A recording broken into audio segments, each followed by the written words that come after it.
Hallelujah. ಕರ್ತನೇ ಸ್ತೋತ್ರ ಸ್ವಾಮಿ. Ebenezer ಇದುವರೆಗೆ ಇರುವಾತನಿಗೆ ಸ್ತೋತ್ರ ಸ್ವಾಮಿ. ನಮ್ಮ ನಡೆಸುವ ದೇವರೇ ನಿಮಗೆ ಸ್ತೋತ್ರ ಸ್ವಾಮಿ. ನಮ್ಮೊಂದಿಗಿರುವಾತನಿಗೆ ಸ್ತೋತ್ರ ಸ್ವಾಮಿ. ಇದುವರೆಗೆ ಇನ್ನು ಮುಂದೆ ಇರುವಾತನಿಗೆ ಸ್ತೋತ್ರ ಸ್ವಾಮಿ. ನಮ್ಮ ಕಾಲು ಕಳ್ಳಿ ತಗಲಂತೆ ಕಾಪಾಡಿ ದೇವರೇ ನಿಮಗೆ ಸ್ತೋತ್ರ ಸ್ವಾಮಿ. ನೀವು ಮಾಡಿದೆಲ್ಲ ಉಪಕಾರಕ್ಕಾಗಿ ಸ್ತೋತ್ರ ಸ್ವಾಮಿ. ದೇವರೇ ಈ ವಾರವಿಡೀ ನಮ್ಮ ನಡೆಸಿದ ದೇವರೇ ನಿಮಗೆ ಸ್ತೋತ್ರವನ್ನು ಸಲ್ಲಿಸ್ತೇವೆ ಸ್ವಾಮಿ. ದೇವರೇ ಹಲ್ಲೆಲೂಯಾ. ಕರ್ತನೇ ನಮ್ಮ ಸ್ವಂತ ಆಲೋಚನೆ ಅಲ್ಲ ಸ್ವಾಮಿ, ನಿನ್ನ ಬಲ ಸ್ವಾಮಿ, ನಿನ್ನ ಕೃಪೆಯಿಂದ ಸ್ವಾಮಿ. ನಾವು ಉಳಿದಿರುವುದೇ ನಿನ್ನ ಕೃಪೆ ಸ್ವಾಮಿ. ನಡೆಸು ಸ್ವಾಮಿ. ಹಲ್ಲೆಲೂಯಾ. ನಾವು ಪ್ರತಿಯೊಬ್ಬರು ಒಂದು ಸಮಯದಲ್ಲಿ ದೇವರ ಸನ್ನಿಧಿಯಲ್ಲಿ ಎದ್ದು ನಿಂತುಕೊಂಡು ಕೈ ಚಪ್ಪಾಳೆಯನ್ನು ತಟ್ಟುತ್ತಾ ನಾವು ದೇವರನ್ನು ಸ್ತೋತ್ರ ಸಲ್ಲಿಸುವ. ಈ ಸಂಗೀತ ಹೇಗೆ ಹೇಳುತ್ತಾನೆ? ಹಲ್ಲೆಲೂಯಾ ಕರ್ತನೆ, ಹಲ್ಲೆಲೂಯಾ ಕರ್ತನೆ ಸ್ತೋತ್ರ ಸ್ವಾಮಿ. ಹಲ್ಲೆಲೂಯಾ. ಅರುಣೋದಯ ಸ್ತೋತ್ರ ಬಲಿ. ಅಪ್ಪ ಅಪ್ಪ ನಿಮಗೆ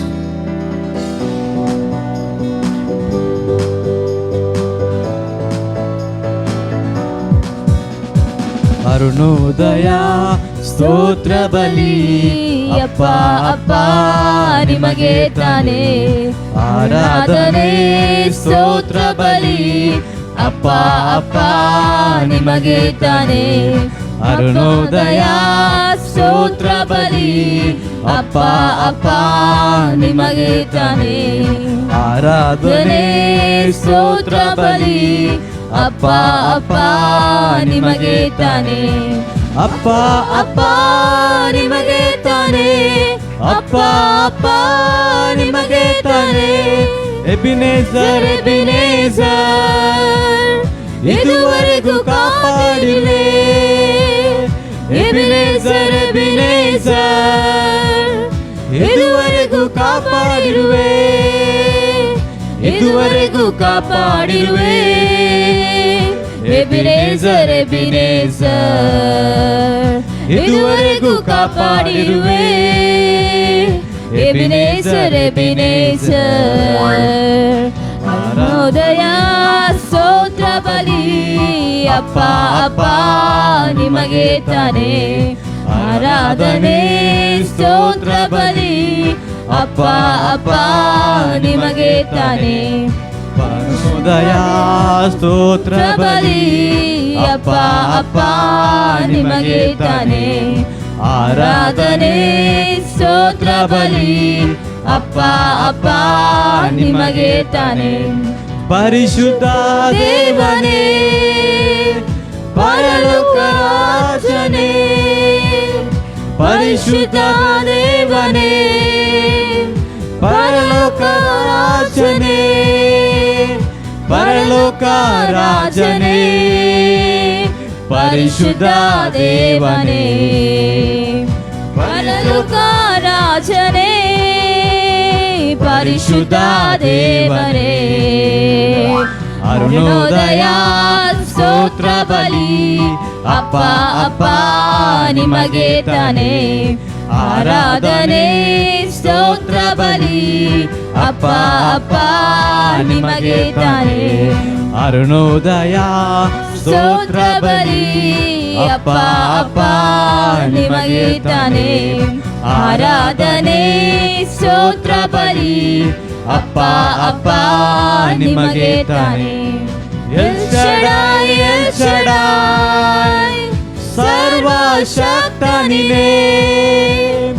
ಎಲ್ ಶಡಾಯ್ ಎಲ್ ಶಡಾಯ್ ಸರ್ವಶಕ್ತ ನೀನೇ. ಸರ್ವಶಕ್ತ ನೀನೇ. ಎಲ್ ಶಡಾಯ್ ಎಲ್ ಶಡಾಯ್ ಸರ್ವಶಕ್ತ ನೀನೇ. ಎಲ್ ಶಡಾಯ್ ಎಲ್ ಶಡಾಯ್ ಅರುಣೋದಯ ಸ್ತೋತ್ರ ಬಲಿ. ಅಪ್ಪ ಅಪ್ಪ ನಿಮಗೆ ತಾನೇ ಆರಾಧನೆ ಸ್ತೋತ್ರ ಬಲಿ. ಅಪ್ಪ ಅಪ್ಪ ನಿಮಗೆ ತಾನೇ ಅಪ್ಪ ಅಪ್ಪ ನಿಮಗೆ ತಾನೇ ಅಪ್ಪ ಅಪ್ಪ ನಿಮಗೆ ತಾನೇ. ಎಲ್ರೋಹಿ ಎಲ್ರೋಹಿ ನನ್ನನ್ನು ಕಾಣುವವನೇ. ಎಲ್ರೋಹಿ ಎಲ್ರೋಹಿ ನನ್ನನ್ನು ಕಾಣುವವನೇ. ನನ್ನನ್ನು ಕಾಣುವವನೇ ಎಲ್ರೋಹಿ ಎಲ್ರೋಹಿ, ನನ್ನನ್ನು ಕಾಣುವವನೇ ಎಲ್ರೋಹಿ ಎಲ್ರೋಹಿ. ಹೃದಯ ಸ್ತೋತ್ರ ಬಲಿ ಅಪ್ಪ ಅಪ್ಪ ನಿಮಗೆ ತಾನೆ ಆರಾಧನೆ. ಸ್ತೋತ್ರ ಬಲಿ ಅಪ್ಪ ಅಪ್ಪ ನಿಮಗೆ ತಾನೆ. ಹೃದಯ ಸ್ತೋತ್ರ ಬಲಿ ಅಪ್ಪ ಅಪ್ಪ ನಿಮಗೆ ತಾನೆ ಆರಾಧನೆ. ಸ್ತೋತ್ರ ಬಲಿ ಅಪ್ಪ ಅಪ್ಪ ನಿಮಗೆ ತಾನೆ. ಯೆಹೋವಾ ಯೆಹೋವಾಯೀರೇ, ಎಲ್ಲವ ಒದಗಿಸುವೆ. ಯೆಹೋವಾಯೀರೇ, ಎಲ್ಲವ ಒದಗಿಸುವೆ. ಎಲ್ಲವ ಒದಗಿಸುವೆ. ಯೆಹೋವಾಯೀರೇ, ಎಲ್ಲವ ಒದಗಿಸುವೆ. ಯೆಹೋವಾಯೀರೇ, ಅರುಣೋದಯ ಸ್ತೋತ್ರ ಬಲಿ ಅಪ್ಪ ಅಪ್ಪ ನಿಮಗೆ ತಾನೆ ಆರಾಧನೆ. ಸ್ತೋತ್ರ ಬಲಿ ಅಪ್ಪ ಅಪ್ಪ ನಿಮಗೆ ತಾನೆ. ಅರುಣೋದಯ ಸ್ತೋತ್ರ ಬಲಿ ಅಪ್ಪ ಅಪ್ಪ ನಿಮಗೆ ತಾನೆ ಆರಾಧನೆ. ಸ್ತೋತ್ರ ಬಲಿ ಅಪ್ಪ ಅಪ್ಪ ನಿಮಗೆ ತಾನೆ. ಅತಿಶಯ ದೇವನೇ, ಆಲೋಚನಾ ಕರ್ತನೆ. ಅತಿಶಯ ದೇವನೇ, ಆಲೋಚನಾ ಕರ್ತನೆ. ಆಲೋಚನಾ ಕರ್ತನೆ. ಅತಿಶಯ ದೇವನೇ, ಆಲೋಚನಾ ಕರ್ತನೆ. ಅತಿಶಯ ದೇವನೇ, ಅರುಣೋದಯ ಸ್ತೋತ್ರ ಬಲಿ ಅಪ್ಪ ಅಪ್ಪ ನಿಮಗೆ ತಾನೆ ಆರಾಧನೆ. ಸ್ತೋತ್ರ ಬಲಿ ಅಪ್ಪ ಅಪ್ಪ ನಿಮಗೆ ತಾನೆ. ಅರುಣೋದಯ ಸ್ತೋತ್ರ ಬಲಿ ಅಪ್ಪ ಅಪ್ಪ ನಿಮಗೆ ತಾನೆ ಆರಾಧನೆ. ಸ್ತೋತ್ರ ಬಲಿ ಅಪ್ಪ ಅಪ್ಪ ನಿಮಗೆ ತಾನೆ. ಯೆಹೋವಾ ಶಮ್ಮ, ಜೊತೆಯಲ್ಲಿ ಇರುವವನೇ. ಯೆಹೋವಾ ಶಮ್ಮ, ಜೊತೆಯಲ್ಲಿ ಇರುವವನೇ. ಜೊತೆಯಲ್ಲಿ ಇರುವವನೇ. ಯೆಹೋವಾ ಶಮ್ಮ, ಜೊತೆಯಲ್ಲಿ ಇರುವವನೇ. ಯೆಹೋವಾ ಶಮ್ಮ, ಅರುಣೋದಯ ಸ್ತೋತ್ರ ಬಲಿ ಅಪ್ಪ ಅಪ್ಪ ನಿಮಗೆ ತಾನೆ ಆರಾಧನೆ. ಸ್ತೋತ್ರ ಬಲಿ ಅಪ್ಪ ಅಪ್ಪ ನಿಮಗೆ ತಾನೆ. ಅರುಣೋದಯ ಸ್ತೋತ್ರ ಬಲಿ ಅಪ್ಪ ಅಪ್ಪ ನಿಮಗೆ ತಾನೆ ಆರಾಧನೆ. ಸ್ತೋತ್ರ ಬಲಿ ಅಪ್ಪ ಅಪ್ಪ ನಿಮಗೆ ತಾನೆ. ಯೆಹೋವಾ ಶಾಲೋಮ್, ಸಮಾಧಾನ ಕರ್ತನೇ. ಯೆಹೋವಾ ಶಾಲೋಮ್, ಸಮಾಧಾನ ಕರ್ತನೇ. ಸಮಾಧಾನ ಕರ್ತನೇ. ಯೆಹೋವಾ ಶಾಲೋಮ್, ಸಮಾಧಾನ ಕರ್ತನೇ. ಯೆಹೋವಾ ಶಾಲೋಮ್, ಅರುಣೋದಯ ಸ್ತೋತ್ರ ಬಲಿ ಅಪ್ಪ ಅಪ್ಪ ನಿಮಗೆ ತಾನೆ ಆರಾಧನೆ. ಸ್ತೋತ್ರ ಬಲಿ ಅಪ್ಪ ಅಪ್ಪ ನಿಮಗೆ ತಾನೆ. ಅರುಣೋದಯ ಸ್ತೋತ್ರ ಬಲಿ ಅಪ್ಪ ಅಪ್ಪ ನಿಮಗೆ ತಾನೆ ಆರಾಧನೆ. ಸ್ತೋತ್ರ ಬಲಿ ಅಪ್ಪ ಅಪ್ಪ ನಿಮಗೆ ತಾನೆ. ಯೆಹೋವಾ ಶಾಲೋಮ್, ಸಮಾಧಾನ ಕರ್ತನೇ. ಯೆಹೋವಾ ಶಾಲೋಮ್, ಸಮಾಧಾನ ಕರ್ತ ನೀನೇ, ಸಮಾಧಾನ ಕರ್ತ ನೀನೇ, ಯೆಹೋವಾ ಶಾಲೋಮ್, ಸಮಾಧಾನ ಕರ್ತ ನೀನೇ, ಯೆಹೋವಾ ಶಾಲೋಮ್.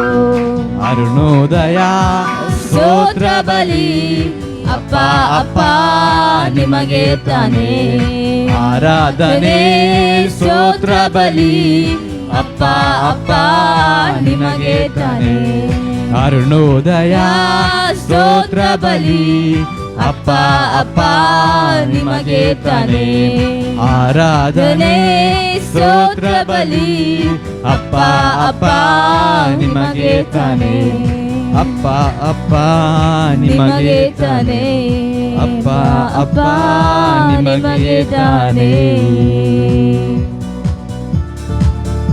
ಹಲ್ಲೆಲೂಯಾ.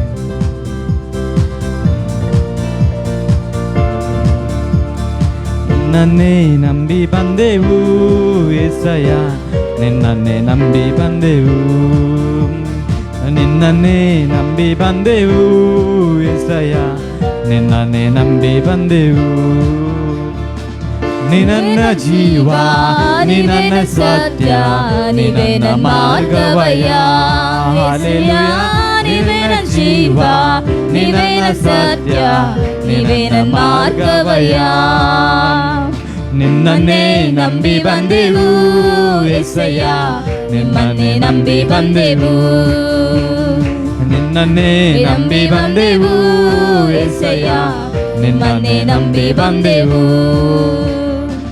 ಕಾಲನ್ನು ಜಿಂಕೆ ಕಾಲಂತೆ ಮಾರ್ಪಡಿಸಿ ಗುಡ್ಡವಾದಾಟ ಮಾಡಿದಿ,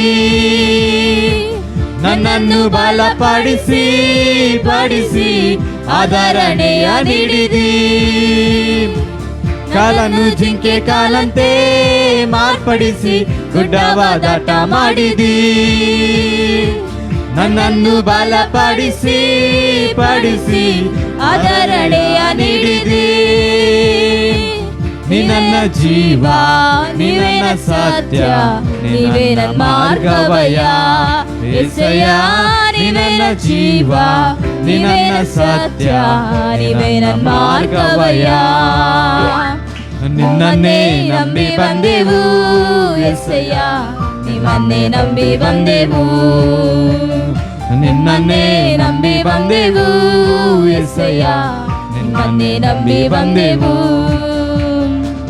ಆಪತ್ತು ದಿನಗಳಲ್ಲಿ ನನಗೆ ಸಹಾಯವ ಮಾಡಿದಿ, ವೈರಿಯು ನನ್ನ ಮುಂದೆ ಮುಂದೆ ಬೀಳುವಂತೆ ಮಾಡಿದಿ. ಆಪತ್ತು ದಿನಗಳಲ್ಲಿ ನನಗೆ ಸಹಾಯವ ಮಾಡಿದಿ, ವೈರಿಯು ನನ್ನ ಮುಂದೆ ಮುಂದೆ ಬೀಳುವಂತೆ ಮಾಡಿದಿ. ನೀ ನನ್ನ ಜೀವ, ನೀವೇ ನನ್ನ ಸತ್ಯ, ನೀವೇ ನನ್ನ ಮಾರ್ಗವಯ್ಯ. యేసయ్య, ನೀವೇ ನನ್ನ ಜೀವ, ನೀವೇ ನನ್ನ ಸತ್ಯ, ನೀವೇ ನನ್ನ ಮಾರ್ಗವಯ್ಯ. ನಿಮ್ಮನ್ನೇ ನಂಬಿ ಬಂದೆವು యేసయ్య, ನಿಮ್ಮನ್ನೇ ನಂಬಿ ಬಂದೆವು, ನಿನ್ನನ್ನೇ ನಂಬಿ ಬಂದೆವು యేసయ్య, ನಿಮ್ಮನ್ನೇ ನಂಬಿ ಬಂದೆವು. ಕಾಲನ್ನು ಜಿಂಕೆ ಕಾಲಂತೆ ಮಾರ್ಪಡಿಸಿ ಗುಡ್ಡವಾದಾಟ ಮಾಡಿದೆ, ನನ್ನನ್ನು ಬಲಪಡಿಸಿ ನಡೆಸಿ ಆಧರಣೆಯ ನೀಡಿದೆ. ಕಾಲನ್ನು ಜಿಂಕೆ ಕಾಲಂತೆ ಮಾರ್ಪಡಿಸಿ ಗುಡ್ಡವಾದಾಟ ಮಾಡಿದೆ, ನನ್ನನ್ನು ಬಲಪಡಿಸಿ ನಡೆಸಿ ಆಧರಣೆಯ ನೀಡಿದೆ. ನೀ ನನ್ನ ಜೀವ, ನೀನೇ ನನ್ನ ಸತ್ಯ, ನೀವೇ ನನ್ನ ಮಾರ್ಗವಯ್ಯ. యేసయ్య, ನೀ ನನ್ನ ಜೀವ, ನೀ ನನ್ನ ಸತ್ಯ, ನೀ ನನ್ನ ಮಾರ್ಗವಯ್ಯ.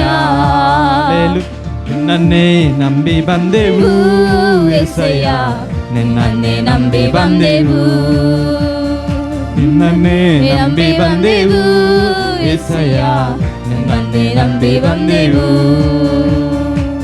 ಆಪತ್ತು ದಿನಗಳಲ್ಲಿ ನನಗೆ ಸಹಾಯವ ಮಾಡಿದೆ. ವೈರಿಯು ನನ್ನ ಮುಂದೆ ಮುಂದೆ ಬೀಳುವಂತೆ ಮಾಡಿದೆ. ಆಪತ್ತು ದಿನಗಳಲ್ಲಿ ನನಗೆ ಸಹಾಯವ ಮಾಡಿದೆ. ವೈರಿಯು ನನ್ನ ಮುಂದೆ ಮುಂದೆ ಬೀಳುವಂತೆ ಮಾಡಿದೆ. ನೀ ನನ್ನ ಜೀವ, ನೀ ನನ್ನ ಸತ್ಯ, ನೀವೇ ನನ್ನ ಮಾರ್ಗವಯ್ಯ యేసయ్య. ನೀ ನನ್ನ ಜೀವ, ನೀ ನನ್ನ ಸತ್ಯ, ನೀವೇ ನನ್ನ ಮಾರ್ಗವಯ್ಯ. ನಿನ್ನನ್ನೇ ನಂಬಿ ಬಂದೆವು యేసయ్య, ನಿನ್ನನ್ನೇ ನಂಬಿ ಬಂದೆವು. ನಿನ್ನನ್ನೇ ನಂಬಿ ಬಂದೆವು యేసయ్య, ನಿನ್ನನ್ನೇ ನಂಬಿ ಬಂದೆವು. ನಿನ್ನನ್ನೇ ನಂಬಿ ಬಂದೆವು యేసయ్య, ನಿನ್ನನ್ನೇ ನಂಬಿ ಬಂದೆವು. ನೀ ನನ್ನ ಜೀವ, ನೀ ನನ್ನ ಸತ್ಯ, ನೀ ನನ್ನ ಮಾರ್ಗವಯ್ಯ యేసయ్య. ನೀ ನನ್ನ ಜೀವ, ನೀ ನನ್ನ ಸತ್ಯ, ನೀವೇ ನನ್ನ ಮಾರ್ಗವಯ್ಯ. ಹಲ್ಲೆಲೂಯಾ ಕರ್ತನೇ, ನಿನ್ನ ಹಾಗೆ ಯಾರಿಲ್ಲ ಕರ್ತನೇ. ನಿನಗೆ ವರ್ಣಿಸುವ ಅಸಾಧ್ಯ ಸ್ವಾಮಿ. ನೀನು ಒಳ್ಳೆಯವನು ಸ್ವಾಮಿ, ಒಳ್ಳೆಯದನ್ನು ಮಾಡುವ ದೇವರೇ ನಿನಗೆ ಸ್ತೋತ್ರ ಸ್ವಾಮಿ. ಹಲ್ಲೆಲೂಯಾ ಕರ್ತನೇ.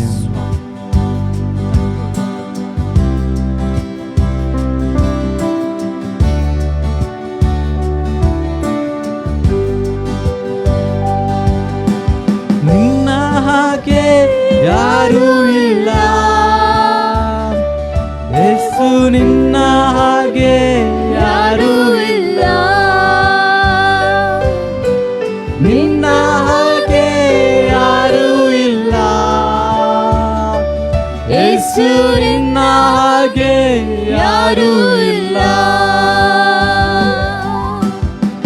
ಯೇಸುವೇ ಆರಾಧಿಸುವೆ, ಯೇಸುವೇ ಕೊಂಡಾಡುವೆ, ಯೇಸುವೇ ಆರಾಧಿಸುವೆ, ಯೇಸುವೇ ಸ್ತುತಿಸುವೆ.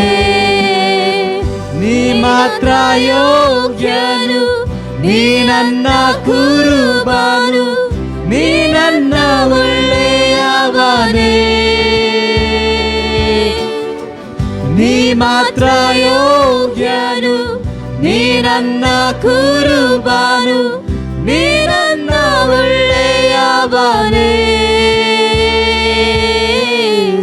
ಯೇಸುವೇ ಆರಾಧಿಸುವೆ, ಯೇಸುವೇ ಸ್ತುತಿಸುವೆ, ಯೇಸುವೇ ಆರಾಧಿಸುವೆ, ಯೇಸುವೇ ಸ್ತುತಿಸುವೆ.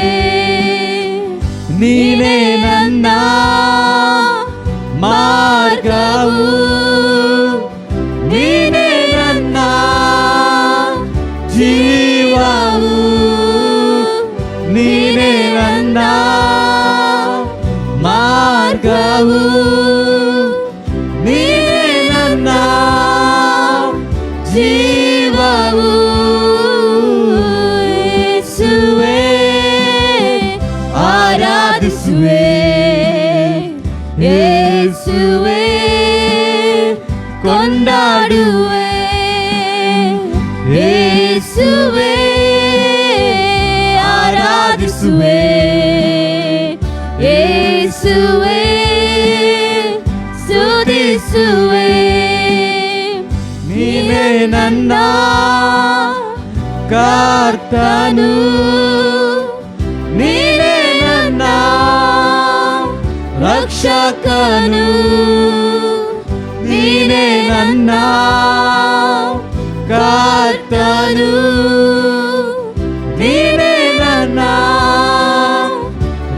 ರಕ್ಷಕನು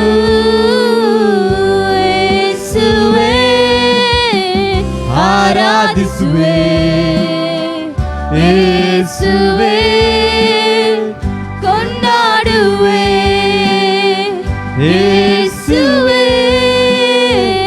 ಆರಾಧಿಸುವೆ ಯೇಸುವೇ ಸ್ತುತಿಸುವೆ ನೀನೇ ನನ್ನ ಬಂಡೆಯು ನೀನೇ ನನ್ನ ಕೋಟೆಯು ನೀನೇ ನನ್ನ ಸತ್ಯವು ನೀನೇ ನನ್ನ ಆಶ್ರಯವು ಯೇಸುವೇ ಆರಾಧಿಸುವೆ ಯೇಸುವೇ ಕೊಂಡಾಡುವೆ ಯೇಸುವೇ ಆರಾಧಿಸುವೆ ಯೇಸುವೇ ಸ್ತುತಿಸುವೆ ನಿನ್ನ ಹಾಗೆ ಯಾರೂ ಇಲ್ಲ ಯೇಸು ನಿನ್ನ ಹಾಗೆ ಯಾರೂ ಇಲ್ಲ ನಿನ್ನ ಹಾಗೆ ಯಾರೂ ಇಲ್ಲ ಯೇಸು ನಿನ್ನ ಹಾಗೆ ಯಾರೂ ಇಲ್ಲ ನೀನೇ ನನ್ನ ಕರ್ತನು ನೀನೇ ನನ್ನ ರಕ್ಷಕನು ನೀನೇ ನನ್ನ ಕರ್ತನು ನೀನೇ ನನ್ನ ರಕ್ಷಕನು ಯೇಸುವೇ ಆರಾಧಿಸುವೆ ಯೇಸುವೇ ಸ್ತುತಿಸುವೆ ಯೇಸುವೇ ಆರಾಧಿಸುವೆ ಯೇಸುವೇ ಸ್ತುತಿಸುವೆ ನೀನೇ ನನ್ನ ಬಂಡೆಯು ನೀನೇ ನನ್ನ ಕೋಟೆಯು ನೀನೇ ನನ್ನ ಸತ್ಯವು ನೀನೇ ನನ್ನ ಆಶ್ರಯವು ಯೇಸುವೇ ಆರಾಧಿಸುವೆ ಯೇಸುವೇ ಕೊಂಡಾಡುವೆ ಯೇಸುವೇ ಆರಾಧಿಸುವೆ ಯೇಸುವೇ ಸ್ತುತಿಸುವೆ ಯೇಸುವೇ ನಾನು ಸ್ತುತಿಸ್ತೇನೆ ಸ್ವಾಮಿ ನಾ ಕೊಂಡಾಡ್ತೀವಿ ಸ್ವಾಮಿ ದೇವರೇ ನೀ ಮಾತ್ರ ಯೋಗ್ಯನು ನೀನೇ ನನ್ನ ಕುರುಬನು ಸ್ವಾಮಿ ನಿನ್ನ ಸತ್ಯವು ಜೀವವು ಮಾರ್ಗವಾಗಿತ್ತು ಸ್ವಾಮಿ ದೇವರೇ ನೀ ಒಳ್ಳೆಯವನು ಸ್ವಾಮಿ ದೇವರೇ ಒಳ್ಳೆಯದನ್ನೇ ಮಾಡುವ ದೇವರೇ ನಿಂಗೆ ಸ್ತೋತ್ರ ಸ್ವಾಮಿ ನೀನೇ ನನ್ನ ಮಾರ್ಗವು ನೀನೇ ನನ್ನ ಜೀವವು ನೀನೇ ನನ್ನ ಮಾರ್ಗವು ನೀನೇ ನನ್ನ ಜೀವವು ಯೇಸುವೇ ಆರಾಧಿಸುವೆ ಯೇಸುವೇ ಕೊಂಡಾಡುವೆ ಯೇಸುವೇ ಆರಾಧಿಸುವೆ ಯೇಸುವೇ ಸ್ತುತಿಸುವೆ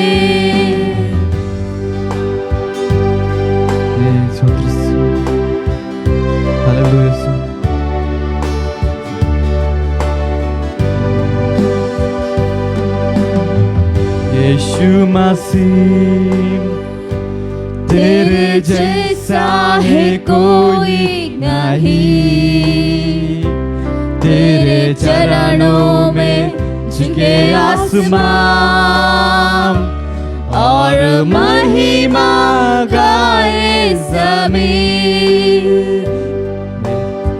यीशु मसीह तेरे जैसा है कोई नहीं, तेरे चरणों में झुके आसमान और महिमा गाए सभी। हम गाए हो ಸಾನಾ. ಎಲ್ಲರೂ ಕೈಗಳ ಎತ್ತುತ್ತಾ ದೇವರನ್ನು ಕಡೆ ವಂದಿಸುವ. ಆಚೆ ನೋಡದೆ ದೇವರನ್ನು ವಂದಿಸುವ. ನಮ್ಮ ಮನುಷ್ಯರ ನೋಡಿಗೆ ಬರೋಣ ದೇವರನ್ನು. तेरी महिमा होए सदा, तू है प्रभु हमारा खुदा। होसाना तू राजाओं का है राजा, तेरी महिमा होए सदा, तू है प्रभु हमारा खुदा। प्यारे पिता तूने हमसे कितना प्यार किया, हमें पापों से छुड़ाने को अपने बेटे को कुर्बान किया। ಎಲ್ಲರ ಕೈಗಳೆತ್ತುತ್ತಾ प्यारे पिता तूने हमसे कितना प्यार किया, हमें पापों से छुड़ाने को अपने बेटे को कुर्बान किया। तुम गाए हो साना, तू राजाओं का है राजा, तेरी महिमा होए सदा, तू है प्रभु हमारा खुदा। गाए हो साना, तू राजाओं का है राजा, तेरी महिमा होवे सदा, तू है प्रभु हमारा खुदा। यीशु मसीह तेरे जैसा है कोई नहीं, तेरे चरणों से झुके आसमान हागे ಯಾರಿಲ್ಲ ಸ್ವಾಮಿ, और महिमा गाए सभी। यीशु मसीह यीशु मसीह तेरे जैसा है कोई नहीं, तेरे चरणों में झुके आसमान और महिमा गाए सभी। तुम गाए हो साना, तू राजाओं का है राजा, तेरी महिमा होवे सदा, तू है प्रभु हमारा खुदा। हम गाए हो साना, तू राजाओं का है राजा, तेरी महिमा होवे सदा, तू है प्रभु हमारा खुदा। प्यारे पिता तुमने हमसे कितना प्यार किया,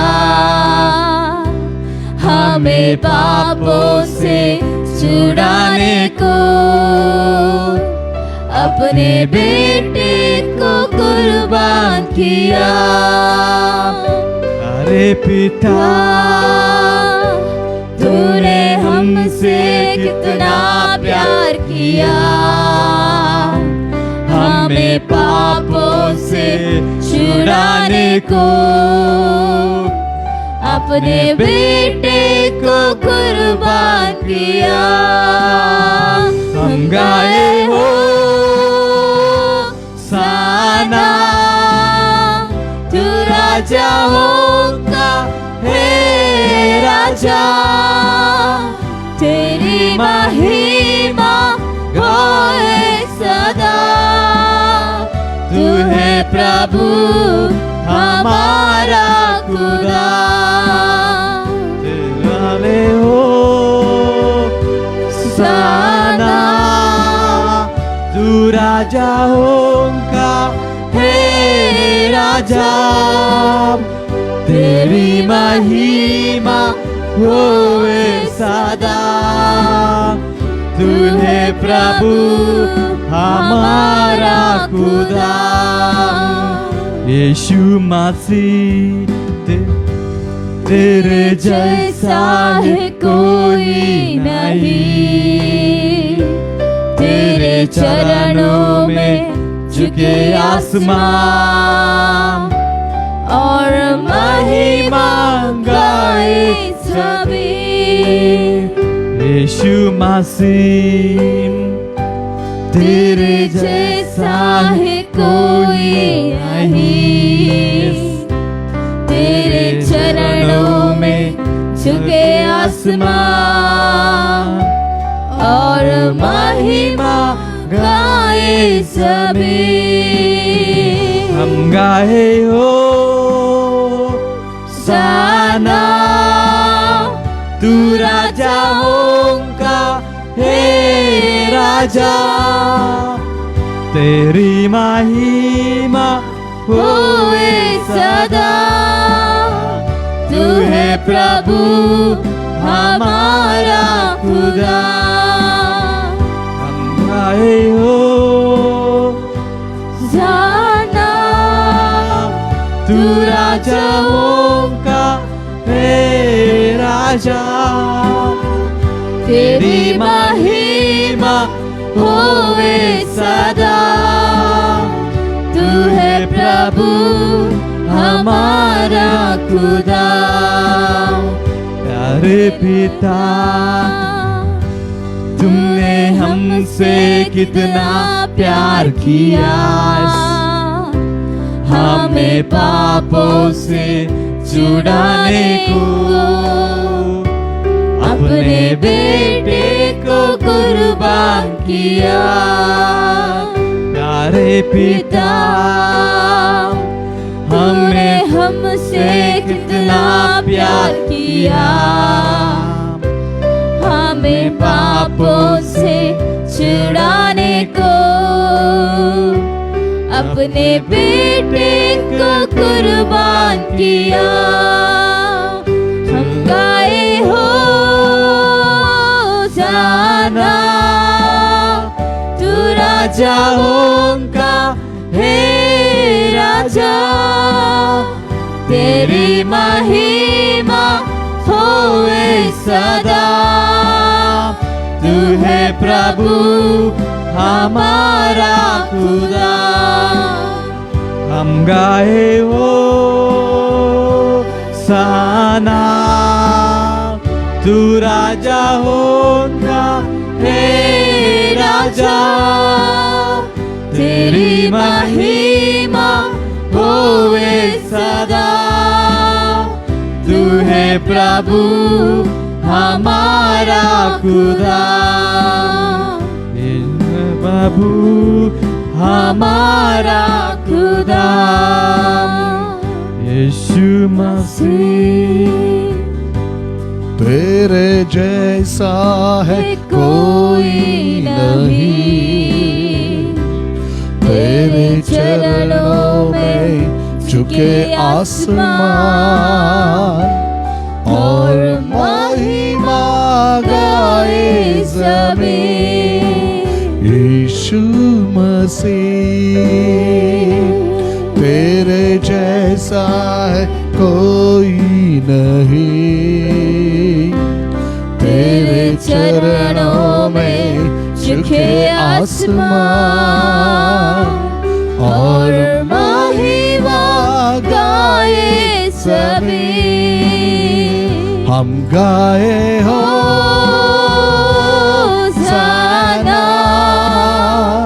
तू राजाओं का है राजा, तेरी महिमा होवे सदा। तू है प्रभु हमारा खुदा।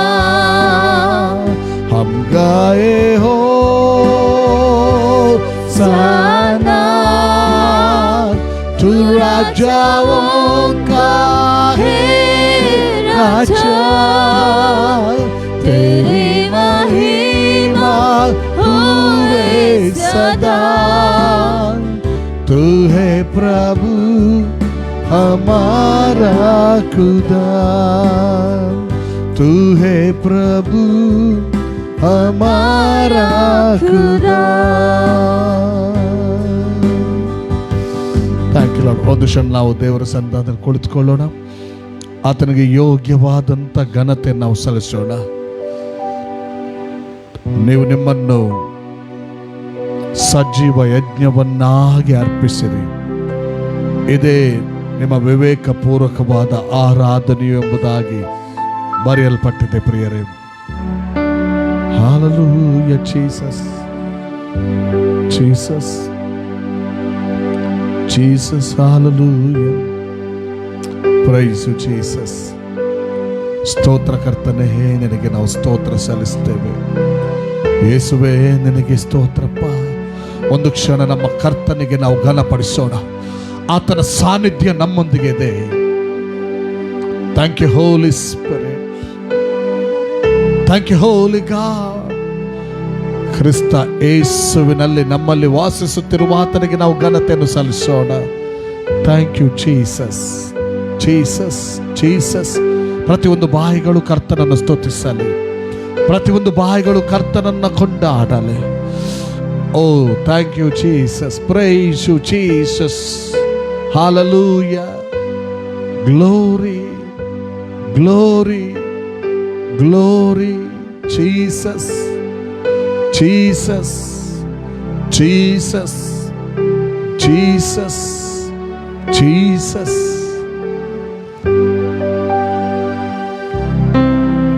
Lavariera ramandurura rabababalokuta. Oh, riera ramandara roroboroborobaba. ಬಾಯಿಗಳನ್ನು ಅಗಾಲವಾಗಿ ತೆರೀರಿ, ಬಾಯಿಗಳನ್ನು ಅಗಾಲವಾಗಿ ತೆರೀರಿ. ಶಬ ಲಕಂತೆರೆ ಬೆಶಕ ಲಕೋತೊರಬೋ ತೊರಬ ಶಕ ಲಕೆರೆ ಬರಬೊಂತರೆ ಬಿಶಕ ಲಕಂತೊರೆ ಬಿಶಕ ಲಕೊಂತೊರಬೋ ಶಕಂತೊರಬೋ ಲಕರಬೊಂತರಿ ಬಿಶಕ ಲಕೊಂತರಿ ಬಿಶಕ ಲಕೊಂತರಿ ಬೇರೆ ಬೇರೆ ಬೇರೆ ಬೇ ಓಲರಿ ಬತರಬ ತೊರಬ ಶಕ ಲಕತೆರೆ ಬೆಟೆರೆ ಕೋತೆರೆ ಬಂತೆ ಲಕಿರಿ ಬಂತುರ ಬಂತಲಿ ಬಿರೆ ಕಾಂತೊರೆ ಬೇಕಿ ಬರಬೋತರೆ ಬಿರಿ ಶಕಾಂತರಿಬೋ. ಒಂದು ಕ್ಷಣ ನಮ್ಮ ಬಾಯಿಗಳನ್ನು ಅಗಲವಾಗಿ ತೆರೆಯೋಣ. ಪ್ರೈಸ್ ಮಾಡ್ರಿ, ಪ್ರೈಸ್ ಮಾಡಿ, ಸ್ತೋತ್ರ ಸಲ್ಲಿಸಿರಿ, ಸ್ತೋತ್ರ ಸಲ್ಲಿಸಿರಿ. ಅಲ್ಲರ ಹೇ ಯರ ರಾಮ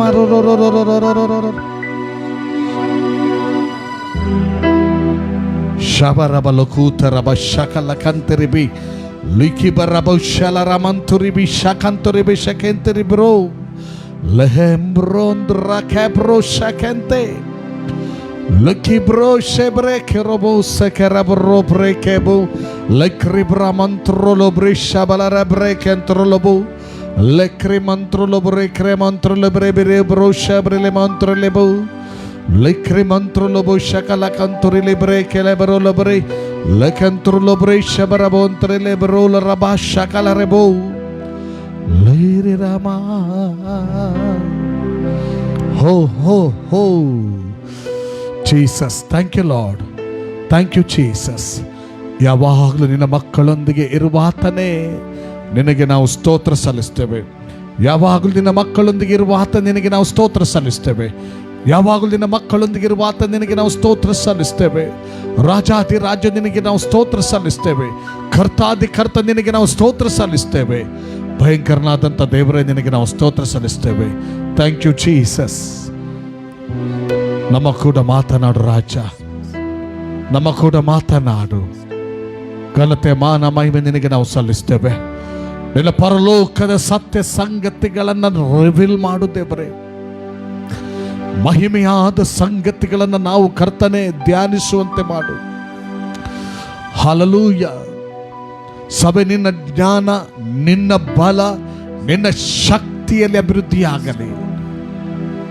ನಿನ್ನ ಚಿತ್ತವೇ ನೆರವೇರಲಿ. ಈಗ ನಾವಿಲ್ಲಿದ್ದೇವೆ ಸ್ವಾಮಿ. ಕರ್ತನೆ, ನಿನ್ನ ನುಡಿಗಳನ್ನು ಕೇಳ ಬಂದಿದ್ದೇವೆ. ನಿನ್ನ ನುಡಿಗಳನ್ನು ಕೇಳ ಮಾಡು. ನಿನ್ನ ನುಡಿಗಳನ್ನು ಕೇಳ ಮಾಡು. ಸಂಪೂರ್ಣವಾಗಿ ನಿನ್ನ ಕರಗಳಲ್ಲಿ ಒಪ್ಪಿಸಿಕೊಟ್ಟಿದ್ದೇವೆ. ಮಾತನಾಡು. ಎಲ್ಲ ಸುವಾರ್ಥ ಸೇವೆ ವಿರುದ್ಧವಾಗಿರುವಂತ ಎಲ್ಲ ಅಡೆತಡೆಗಳು ಬ್ರೇಕ್ ಆಗಲಿ.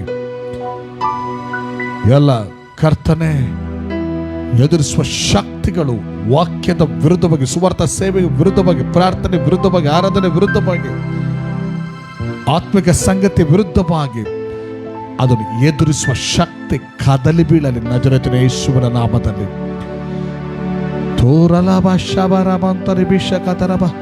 ಯಥಾರ್ಥ ಜೀವಿತ ನಿನ್ನ ವಾಕ್ಯದ ಮೂಲಕ ರೂಪಿಸಲ್ಪಡಲಿ. ಯೇಸು ನಾಮದಲ್ಲಿ ಬೇಡಿದೆನು ತಂದೆ. ಆಮೇನ್, ಆಮೇನ್, ಆಮೇನ್.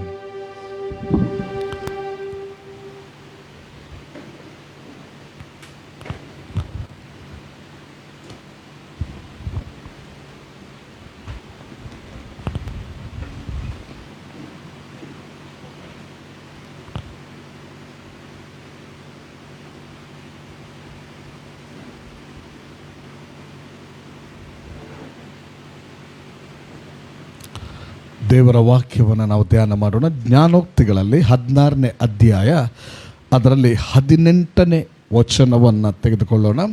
ಜ್ಞಾನೋಕ್ತಿ 16:18. ಗರ್ವದಿಂದ ಭಂಗ, ಉಬ್ಬಿನಿಂದ ದೊಬ್ಬು. ಗರ್ವದಿಂದ ಭಂಗ, ಉಬ್ಬಿನಿಂದ ದೊಬ್ಬು ಎಂಬುದಾಗಿ ಜ್ಞಾನೋಕ್ತಿಗಳ ವಾಕ್ಯದಲ್ಲಿ ನಾವು ನೋಡ್ತಿದ್ದೇವೆ. ಅಥವಾ ಸೊಲೊಮೋನನು ಬರೆದಂಥ ಜ್ಞಾನೋಕ್ತಿಯಲ್ಲಿ ಈ ಮಾತನ್ನು ನಾವು ನೋಡುತ್ತೇವೆ. ಮತ್ತು ಇನ್ನೊಂದು ವಾಕ್ಯ ಅದರ ಜೊತೆ ನಾವು ಓದೋಣ. 29ನೇ ಜ್ಞಾನೋಕ್ತಿ 23ನೇ ವಚನ. 29ನೇ ಜ್ಞಾನೋಕ್ತಿ 23ನೇ ವಚನ. ಗರ್ವವು ಮನುಷ್ಯನನ್ನು ದೀನಸ್ಥಿತಿಗೆ ತರುವುದು, ದೀನ ಮನಸ್ಸುಳ್ಳವನು ಮಾನವನ್ನು ಪಡೆಯುವನು. ಜ್ಞಾನೋಕ್ತಿ 29-23. ಓಕೆ. ಗರ್ವವು ಮನುಷ್ಯನನ್ನು ದೀನ ಸ್ಥಿತಿಗೆ ತರುವುದು, ದೀನ ಮನಸ್ಸುಳ್ಳವನು ಮಾನವನ್ನು ಪಡೆಯುವನು. ಮಾನವನ್ನು ಪಡೆಯುವನು. ಕರ್ತನಲ್ಲಿ ಪ್ರೀತಿಯುಳ್ಳ ದೇವಜನರೇ, ದೇವರ ವಾಕ್ಯ ಅದು ಶೋಧಿಸಲ್ಪಟ್ಟಂಥ ಬಂಗಾರಕ್ಕಿಂತಲೂ ಅದೇನಾಗಿದಂತೆ ಅಮೂಲ್ಯವಾಗಿದೆ. ಹಲ್ಲೆಲೂಯ. ದೇವರ ವಾಕ್ಯ ಬೆಲೆಯುಳ್ಳಂಥದ್ದು. ದೇವರ ವಾಕ್ಯ ಅದು ಪವರ್ಫುಲ್ ಆಗಿದೆ. ಅದು ಹಲ್ಲೆಲೂಯ. ಅದನ್ನು ಯಾರು ರಿಸೀವ್ ಮಾಡ್ತಾರೋ, ಯಾರು ಬಿಲೀವ್ ಮಾಡ್ತಾರೋ, ಯಾರು ಅದಕ್ಕೆ ಒಪ್ಪಿಸಿಕೊಡ್ತಾರೋ ಅವರ ಜೀವಿತದಲ್ಲಿ ಅದು ಬಲವಾಗಿ ಕಾರ್ಯವನ್ನು ಮಾಡುವಂಥದ್ದಾಗಿದೆ. Hallelujah, hallelujah, hallelujah. ಇವತ್ತು ಲೋಕದಲ್ಲಿ ನಾವು ನೋಡೋದಾದರೆ ವೃದ್ಧಿಯನ್ನು ಬಯಸ್ತಾ ಇದ್ದಾರೆ, ಉನ್ನತಿಯನ್ನು ಬಯಸ್ತಾ ಇದ್ದಾರೆ. ಗರ್ವದ ಮೂಲಕ ಉನ್ನತಿಯನ್ನು ಲೋಕ ಇವತ್ತು ಬಯಸ್ತಾ ಇದೆ. ನೀವು ಪೇಪರಲ್ಲಿಯೋ ನ್ಯೂಸಲ್ಲಿಯೋ ನೋಡುವಾಗ ಒಂದೊಂದು ವ್ಯಕ್ತಿಗಳ ಜೀವನ ಚರಿತ್ರೆ ನಾವು ಧ್ಯಾನಿಸುವಾಗ ನಮಗೆ ಗೊತ್ತಾಗ್ತಾ ಉಂಟೇನೆಂದರೆ ಎಂಥ ಒಂದು ಜನಸ್ಥಿತಿ, ಈಗಿನ ಜನಸ್ಥಿತಿ, ಅಂತ್ಯಕಾಲದಲ್ಲಿರುವಂಥ ಜನಸ್ಥಿತಿ ಇಲ್ಲಿವರೆಗೆ ತಲುಪಿದಂದರೆ ಒಂದು ರೀತಿಯ ಹೆಮ್ಮೆ, ಒಂದು ರೀತಿಯ ಒಂದು ಗರ್ವ, ಒಂದು ರೀತಿಯ ಅಹಂಕಾರದಿಂದ. ಎಲ್ಲಿ ಗರ್ವ ಇದೆಯೋ ಅಲ್ಲಿ ಅಹಂಕಾರ ಇದೆ. ಎಲ್ಲಿ ಗರ್ವ ಇದೆಯೋ ಎಲ್ಲಿ ಅಹಂಕಾರ ಇರ್ತದೆ, ಎಲ್ಲಿ ದೀನತೆ ಇದೆಯೋ ಅಲ್ಲಿ ತಾಳ್ಮೆ ಇರ್ತದೆ. ಈಗ ನಮಗೆ ಗೊತ್ತುಂಟು, ಇವತ್ತು ನಾವು ಜೀವಿಸುವಂಥ ಲೋಕದಲ್ಲಿ ಪರಿಸರವನ್ನೆಲ್ಲ ಗಮನಿಸುವಾಗ, ಲೋಕದಲ್ಲಿ ಒಂದೊಂದು ನ್ಯೂಸ್ಗಳನ್ನೆಲ್ಲ ನೋಡುವಾಗ ಒಂದೊಂದು ಮಾತುಗಳು ನೋಡಬೇಕು. ಒಂದೊಂದು ಮಾತುಗಳು ಎಲ್ಲಿ ಗರ್ವ ಇದೆಯೋ ಅಲ್ಲಿ ಸುಳ್ಳು ಮಾತುಗಳು ಕೂಡ ಬರ್ತದೆ, ಆಗುವುದೇನಿಲ್ಲ. ಅದಕ್ಕೆಲ್ಲ ಕಾರಣ ಸುಳ್ಳು ಮಾತು, ಕಪಟತನ, ವಂಚನೆ, ಮೋಸ. ಇವತ್ತು ನಾನು ನಿಮ್ಮನ್ನು ಕೂಡ ಕೇಳಿದರೆ ನೀವು ಹೇಳ್ಬೋದು, ಹೌದು ನಾವು ಮೋಸ ಹೋಗಿದ್ದೇವೆ, ಕೆಲವು ವಿಷಯಗಳಲ್ಲಿ ನಾವು ಇತರರಿಂದ ಮೋಸ ಹೋಗಿದ್ದೇವೆ. ಯಾಕಂದರೆ ಅನೇಕ ಸಾರಿ ನಾವೇನು ಮಾಡ್ತೇವೆ, ಅಧಿಕಾರಿಗಳನ್ನು, ಅವರನ್ನು ಇವರನ್ನು ನಂಬಲಿಕ್ಕೆ ಹೋಗ್ತೇವೆ, ದೊಡ್ಡ ದೊಡ್ಡ ಮಾತಿನವರನ್ನು ನಾವು ನಂಬಲಿಕ್ಕೆ ಹೋಗ್ತೇವೆ. ಅದರಿಂದ ಆ ಮಾತುಗಳು ನೆರವೇರದೇ ಇರುವಾಗ ನಮ್ಮ ಜೀವಿತದಲ್ಲಿ ನಾವು ಮೋಸ ಹೋಗ್ತೇವೆ. ಏನೇ ಇರಲಿ, ಈ ದೊಡ್ಡ ದೊಡ್ಡ ಮಾತುಗಳಿಗೆ ಕಾರಣ ಅದರ ಹಿಂದೆ ಇರುವಂಥದ್ದು ಗರ್ವ. ಬಟ್ ಬೈಬಲ್ ಏನು ಹೇಳ್ತದಂದರೆ, ಗರ್ವವು ಮನುಷ್ಯನನ್ನು ದೀನ ಸ್ಥಿತಿಗೆ ತರುತ್ತದೆ. ಮನುಷ್ಯನನ್ನು ದೀನ ಮನಸ್ಸುಳ್ಳವನು ಮಾನ ಪಡೀತಾನಂತೆ. ಹಲ್ಲೆಲೂಯಾ. ಸಮ್ಟೈಮ್ಸ್ ನಮ್ಮ ವೃದ್ಧಿಗೆ, ನಮ್ಮ ಅಭಿವೃದ್ಧಿ ಇರ್ಬೋದು, ಇನ್ನೊಂದು ಸಂಗತಿ ಇರ್ಬೋದು, ಅದಕ್ಕೆ ಇತರರು ಡಿಪೆಂಡ್ ಅಲ್ಲ. ಅನೇಕ ಸಾರಿ ಬೈಬಲ್ ನಮಗೆ ಕಳಿಸುವುದು ನಮ್ಮನ್ನೇ ನಾವು ವಾಕ್ಯದ ಮೂಲಕ ನೋಡಿಕೊಳ್ಳುವುದಕ್ಕೆ ಕಲಿಸುವುದು. ಹಲ್ಲೆಲೂಯಾ. ಲೋಕ ನಿನ್ನ ವಿರುದ್ಧವಾಗಿ ಏನೇ ಪ್ಲ್ಯಾನ್ ಮಾಡಲಿ, ಏನೇ ಆಲೋಚನೆ ಮಾಡಲಿ, ಆದರೆ ಒಂದು ತಿಳ್ಕೊಳ್ರಿ, ಗರ್ವದ ಸ್ಥಿತಿ ಇಲ್ಲದ ಜೀವಿತ ಇದು ನಮಗೆ ತಿಳಿಸ್ತದೆ. ಏನಂದರೆ ಅದು ಮಾನವನ್ನು ಪಡೆಯುವಂಥ ಜೀವಿತ. ಹಾನರ್, ಗೌರವ. ಹಲ್ಲೆಲೂಯಾ. ಮತ್ತು ಇನ್ನೊಂದು ವಾಕ್ಯ ನಾವು ಓದಿವಲ್ಲ, 29-23, ಗರ್ವವು ಮನುಷ್ಯನನ್ನು ದೀನ ಸ್ಥಿತಿಗೆ ತರುವುದು, ದೀನ ಮನಸ್ಸುಳ್ಳವನು ಮಾನವನ್ನು ಪಡೆಯುವನು. ಹಲ್ಲೆಲೂಯಾ. 29-23, ಗರ್ವವು ಮನುಷ್ಯನನ್ನು ದೀನ ಸ್ಥಿತಿಗೆ ತರುವುದು, ದೀನ ಮನಸ್ಸುಳ್ಳವನು ಮಾನವನ್ನು ಪಡೆಯುವನು. ಹಲ್ಲೆಲೂಯಾ. ನಾನು ಬಯಸ್ತೇನೆ ಮಾನ ಪಡಿಬೇಕೆಂಬುದಾಗಿ. ನೀವು ಬಯಸ್ತೀರಾ? ಹಾಗಾದರೆ ವಾಕ್ಯ ನಮಗೆ ಒಂದು ಪ್ರಬೋಧಿಸೋದೇನೆಂದರೆ, ದೀನ ಮನಸ್ಸು ಅಥವಾ ದೀನತೆಯ ಒಂದು ಬಾಳ್ವೆ. ಹಲ್ಲೆಲೂಯಾ. ಈ ಗರ್ವದ ವಿಚಾರವಾಗಿ ದೇವರ ವಾಕ್ಯದಲ್ಲಿ ಬೇರೆ ಬೇರೆ ಕೊಟೇಶನ್ಗಳನ್ನು ನಾವು ನೋಡೋದಾದರೆ, ಹಳ ಒಡಂಬಡಿಕೆಯ ಭಕ್ತಾದಿಗಳನ್ನು ಕೂಡ ಗಮನಿಸೋದಾದರೆ, ಅದರಲ್ಲಿ ಅರಸರ ಜೀವಿತಗಳನ್ನು ನಾವು ನೋಡೋದಾದರೆ, 2ನೇ ಪೂರ್ವಕಾಲ ವೃತ್ತಾಂತ ಅದರಲ್ಲಿ 26ನೇ ಅಧ್ಯಾಯ, 2ನೇ ಪೂರ್ವಕಾಲ ವೃತ್ತಾಂತ 26ನೇ ಅಧ್ಯಾಯ 16ನೇ ವಚನ, 2 ಪೂರ್ವಕಾಲ ವೃತ್ತಾಂತ 26-16 ಅಲ್ಲಿ ಹೀಗೆ ಹೇಳ್ತದೆ, ಆದರೆ ಅವನು ಬಲಿಷ್ಠನಾದ ಮೇಲೆ ಗರ್ವಿಷ್ಠನಾಗಿ ಭ್ರಷ್ಟನಾದನು. ಆದರೆ ಅವನು ಬಲಿಷ್ಠನಾದ ಮೇಲೆ ಗರ್ವಿಷ್ಠನಾಗಿ ಭ್ರಷ್ಟನಾದನು. ಇದು ಅರಸನಾದ ಹಿಜ್ಕೀಯನ ಜೀವಿತದ ಕುರಿತಾಗಿ ಬರೆಯಲ್ಪಟ್ಟಂಥ ಮಾತು. ಅರಸನಾದ ಹಿಜ್ಕೀಯನು ಬಲಿಷ್ಠನಾಗುವುದಕ್ಕಿಂತ ಮುಂಚಿತವಾಗಿ ಆತನ ಚರಿತ್ರೆ ಹೇಳ್ತದೆ, ಆತನೊಬ್ಬ ದೇವ ಭಯವುಳ್ಳಂಥ ಮನುಷ್ಯನು, ದೇವರಿಗೆ ವಿಧೇಯನಾದಂಥ ಮನುಷ್ಯನು. ಅದರಿಂದ ಅಲ್ಲಿ ಬರೆದಿದೆ, ಹಿಂದಿನ ವಚನನೆಲ್ಲ ಓದುವಾಗ ನೋಡ್ರಿ ನನ್ನನ್ನು, ಆದ್ದರಿಂದ ದೇವರವನನ್ನು ವೃದ್ಧಿ ಮಾಡಿದ್ನು. ಹಲ್ಲೆಲೂಯಾ. ಒಂದು ತಿಳ್ಕೊಳ್ಳಿ, ದೇವರಿಂದ ವೃದ್ಧಿ ಬರುವಂಥದ್ದು ಉಂಟು. ಹಲ್ಲೆಲೂಯಾ. ಮೊದಲು ದೇವರಿಗೆ ಭಯಭಕ್ತಿ ಉಳ್ಳವನಾಗಿದ್ದ, ದೇವರಿಗೆ ವಿಧೇಯನಾಗಿದ್ದ, ದೇವರವನನ್ನು ವೃದ್ಧಿಪಡಿಸಿದ್ದರಿಂದ, ಬಲ ಕೊಟ್ಟದ್ರಿಂದ ಅವನು ಅನೇಕ ಪಟ್ಟಣವನ್ನು ಸೋಲಿಸಿ, ಅಲ್ಲಿ ಅರಸರನ್ನು ಸೋಲಿಸಿ ಇವನು ಮೇಲಕ್ಕೆ ಬಂದು ತನ್ನ ಸೈನ್ಯವನ್ನು ಬಲಪಡಿಸಿದ, ಸೈನ್ಯಕ್ಕೆ ಬೇಕಾದಂಥ ಎಲ್ಲ ಸಾಮಗ್ರಿಗಳನ್ನು ಕೂಡಿಸಿದ, ಸ್ಟ್ರಾಂಗ್ ಆದ. ಆದರೆ ಆತನು ಸ್ಟ್ರಾಂಗ್ ಆಗುತ್ತಾ ಬರುವಾಗ ಏನಾಯ್ತು ಗೊತ್ತಂತ, ಅವನು ಬಲಿಷ್ಠನಾದ ಮೇಲೆ ಗರ್ವಿಷ್ಠನಾಗಿ ಭ್ರಷ್ಟನಾದನು, ತನ್ನ ದೇವರಾದ ಯೆಹೋವನಿಗೆ ದ್ರೋಹಿಯಾಗಿ ಧೂಪವೇದಿಯ ಮೇಲೆ ತಾನೇ ಧೂಪ ಹಾಕಬೇಕೆಂದು ಯೆಹೋವನ ಆಲಯದೊಳಕ್ಕೆ ಹೋದನು ಅಂತ ಬರೆದಿದೆ. ಈಗ ಧೂಪ ಹಾಕುವಂಥ ಕೆಲಸ ಯಾರ್ದು? ಧೂಪ ಹಾಕುವಂಥ ಕೆಲಸ ಯಾರ್ದು? ಯಾಜಕನದ್ದು. ನೋಡಿ, ಹಳ ಒಡಂಬಡಿಕೆಯಲ್ಲಿ ಯಾರಿಗೆ ಯಾವ ಕೆಲಸ ಕೊಡಲ್ಪಟ್ಟಿತ್ತೋ ಅದನ್ನು ಅವರೇ ಮಾಡಿದರೆ ಚಂದ, ಅದು ಬ್ಯೂಟಿ. ಇವನೇನು ಮಾಡಿದ? ಸ್ವಲ್ಪ ಬಲ ಬಂತು, ಶಕ್ತಿ ಬಂತು, ಅಭಿವೃದ್ಧಿಯಾದ. ಈಗ ಏನು ಮಾಡಿದ? ಯಾರು ಯಾಜಕರುಗಳು ಬೇಡ, ಯಾರು ಯಾಜಕರು ಬೇಡ, ಈಗ ನನಗೆ ಅವಶ್ಯಕತೆ ಇಲ್ಲ. ಜ್ಞಾನದಿಂದ ಬಲದಿಂದ ತುಂಬಲ್ಪಟ್ಟ ನಂತರ ಯಾರೂ ಬೇಡ. ಈಗ ಏನು ಮಾಡ್ತೇನೆ? ನಾನೇ ಹೋಗಿ ಧೂಪ ಹಾಕ್ತೇನೆ, ಯಾಜಕನ ಸ್ಥಾನವನ್ನು ನಾನೇ ಪಡೆದುಕೊಳ್ತೇನೆ, ನಾನೇ ಧೂಪ ಹಾಕ್ತೇನೆ ಎಂಬುದಾಗಿ ಆತನು ಮುಂದೆ ಹೋದ. ಅಲ್ಲಿ ಏನಾಯ್ತು ಗೊತ್ತುಂಟ? ಅಲ್ಲಿ ಹೊರಗಿನ ಆತನು ದೇವಾಲಯದೊಳಗೆ ಹೋಗುವಂಥ ಸಂದರ್ಭದಲ್ಲಿ ಅಲ್ಲಿ ಬಂದು ಯಾಜಕ ವರ್ಗದವರು ಅವನನ್ನು ಎಚ್ಚರಿಸ್ತಾರೆ, ನೀನು ಮಾಡೋದು ತಪ್ಪು, ಸರಿಯಲ್ಲ, ದೇವರ ದೃಷ್ಟಿಯಲ್ಲಿ ಇದು ಯೋಗ್ಯವಾದ್ದಲ್ಲ, ನಿನ್ನ ಗರ್ವದ ನಿಮಿತ್ತ ಇದನ್ನು ಮಾಡ್ತಾ ಇದ್ದಿ, ಮಾಡಬೇಡ ಅಂತ ಹೇಳಿದ್ರು. ಕೇಳಿಲ್ಲ. ಇಮ್ಮಿಡಿಯೇಟ್ ಅವನಲ್ಲಿ ಒಂದು ಕುಷ್ಠ ರೋಗದ ಕಲೆ ಕಾಣಿಸಿಕೊಳ್ತದೆ. ಕುಷ್ಠ ರೋಗದ ಕಲೆ ಕಾಣಿಸಿದ್ರೆ ಏನಾಯ್ತು ಗೊತ್ತುಂಟ? ಕುಷ್ಠ ರೋಗಿಗೆ ಆಗುವಂಥ ಅವಸ್ಥೆಯೇ ಅವನಿಗೆ ಆಯಿತು. ಕುಷ್ಠರೋಗಿಗಳು ಪಾಳೆಯದ ಹೊರಗಿರಬೇಕು. ಇವನ ಅರಸುತನದ ಅರಮನೆಯಿಂದ ಅವನು ಹೊರಗೆದ್ದ, ಹೊರಗೆ ಹಾಕಲ್ಪಟ್ಟ. ಕಾರಣ ಏನು? ಗರ್ವ. ಪ್ರಥಮ ದಿನಗಳಲ್ಲಿ ಕರೆಕ್ಟಾಗಿರ್ತದೆ. ನಂತರ ಬಲ ಬಂದಾಗ ಆತನ ಜೀವಿತದಲ್ಲಿ ಗರ್ವ ತುಂಬಲ್ಪಟ್ಟು ನಿಲ್ಲಬಾರದ ಸ್ಥಳದಲ್ಲಿ ನಿಲ್ಲಕ್ಕೆ ಹೋಗ್ತಾ ಇದ್ದಾನೆ. ತಾನು ಮಾಡಬೇಕಾದದ್ದೇನು ನೋಡಿ? ಹಳೆ ಒಡಂಬಡಿಕೆ ಕಾಲದಲ್ಲಿ ಅಭಿಷೇಕ ಅನ್ನುವಾಗ ಯಾರ ಎಲ್ಲ ಅಭಿಷೇಕ ಇತ್ತು ಗೊತ್ತುಂಟ? ಒಂದು ಅರಸನ ಅಭಿಷೇಕ. ಅವನು ರಾಜ್ಯವನ್ನು ಆಳ್ತಾ ಇರಬೇಕು. ಅರಸನಾಗಿ ಅಭಿಷೇಕಿಸಲ್ಪಟ್ಟವ ಅವನೇನು ಮಾಡಬೇಕು? ತನ್ನ ಕೆಲಸವನ್ನೇ ಮಾಡಬೇಕು. ಎರಡನೇದಾಗಿ ಯಾಜಕರ ಅಭಿಷೇಕ, ಮೂರನೇದಾಗಿ ಪ್ರವಾದಿಯ ಅಭಿಷೇಕ. ಈಗ ನೋಡಿ, ಈ ಅರಸನು ಹೋಗಿ ಯಾಜಕನಾಗಲಿಕ್ಕೆ ಹೋಗ್ತಾ ಇದ್ದಾನೆ.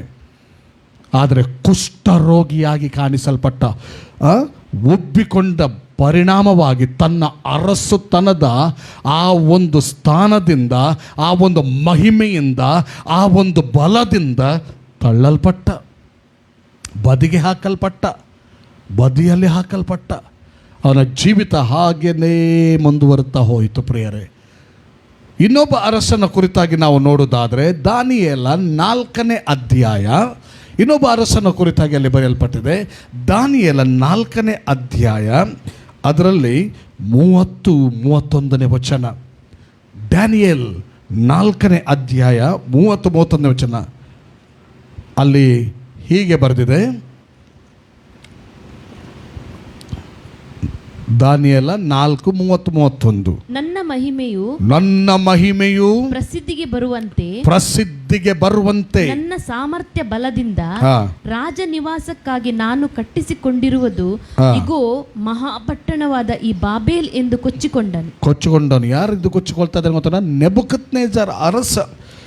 ದೇವರು ಅಲ್ಲಿ ಏನಾಗ್ತದೆ? ಅವನು ಕೂಡ ಮೇಲಿನ ಸ್ಥಾನಕ್ಕೆ ಬಂದಾಗ ನನ್ನ ಮಹಿಮೆಯು ಪ್ರಸಿದ್ಧಿಗೆ ಬರುವಂತೆ, ನನ್ನ ಮಹಿಮೆಯು ಪ್ರಸಿದ್ಧಿಗೆ ಬರುವಂತೆ ನನ್ನ ಸಾಮರ್ಥ್ಯ ಬಲದಿಂದ ರಾಜ ನಿವಾಸಕ್ಕಾಗಿ ನಾನು ಕಟ್ಟಿಸಿಕೊಂಡಿರುವುದು ಇಗೋ ಮಹಾಪಟ್ಟಣವಾದ ಈ ಬಾಬೇಲ್ ಎಂದು ಕೊಚ್ಚಿಕೊಂಡನು. ಬಾಬೇಲ್ ಪಟ್ಟಣವನ್ನು ಕಟ್ಟಿದ್ದಾನೆ, ಕೊಚ್ಚಿಕೊಳ್ತಾ ಇದ್ದಾನೆ.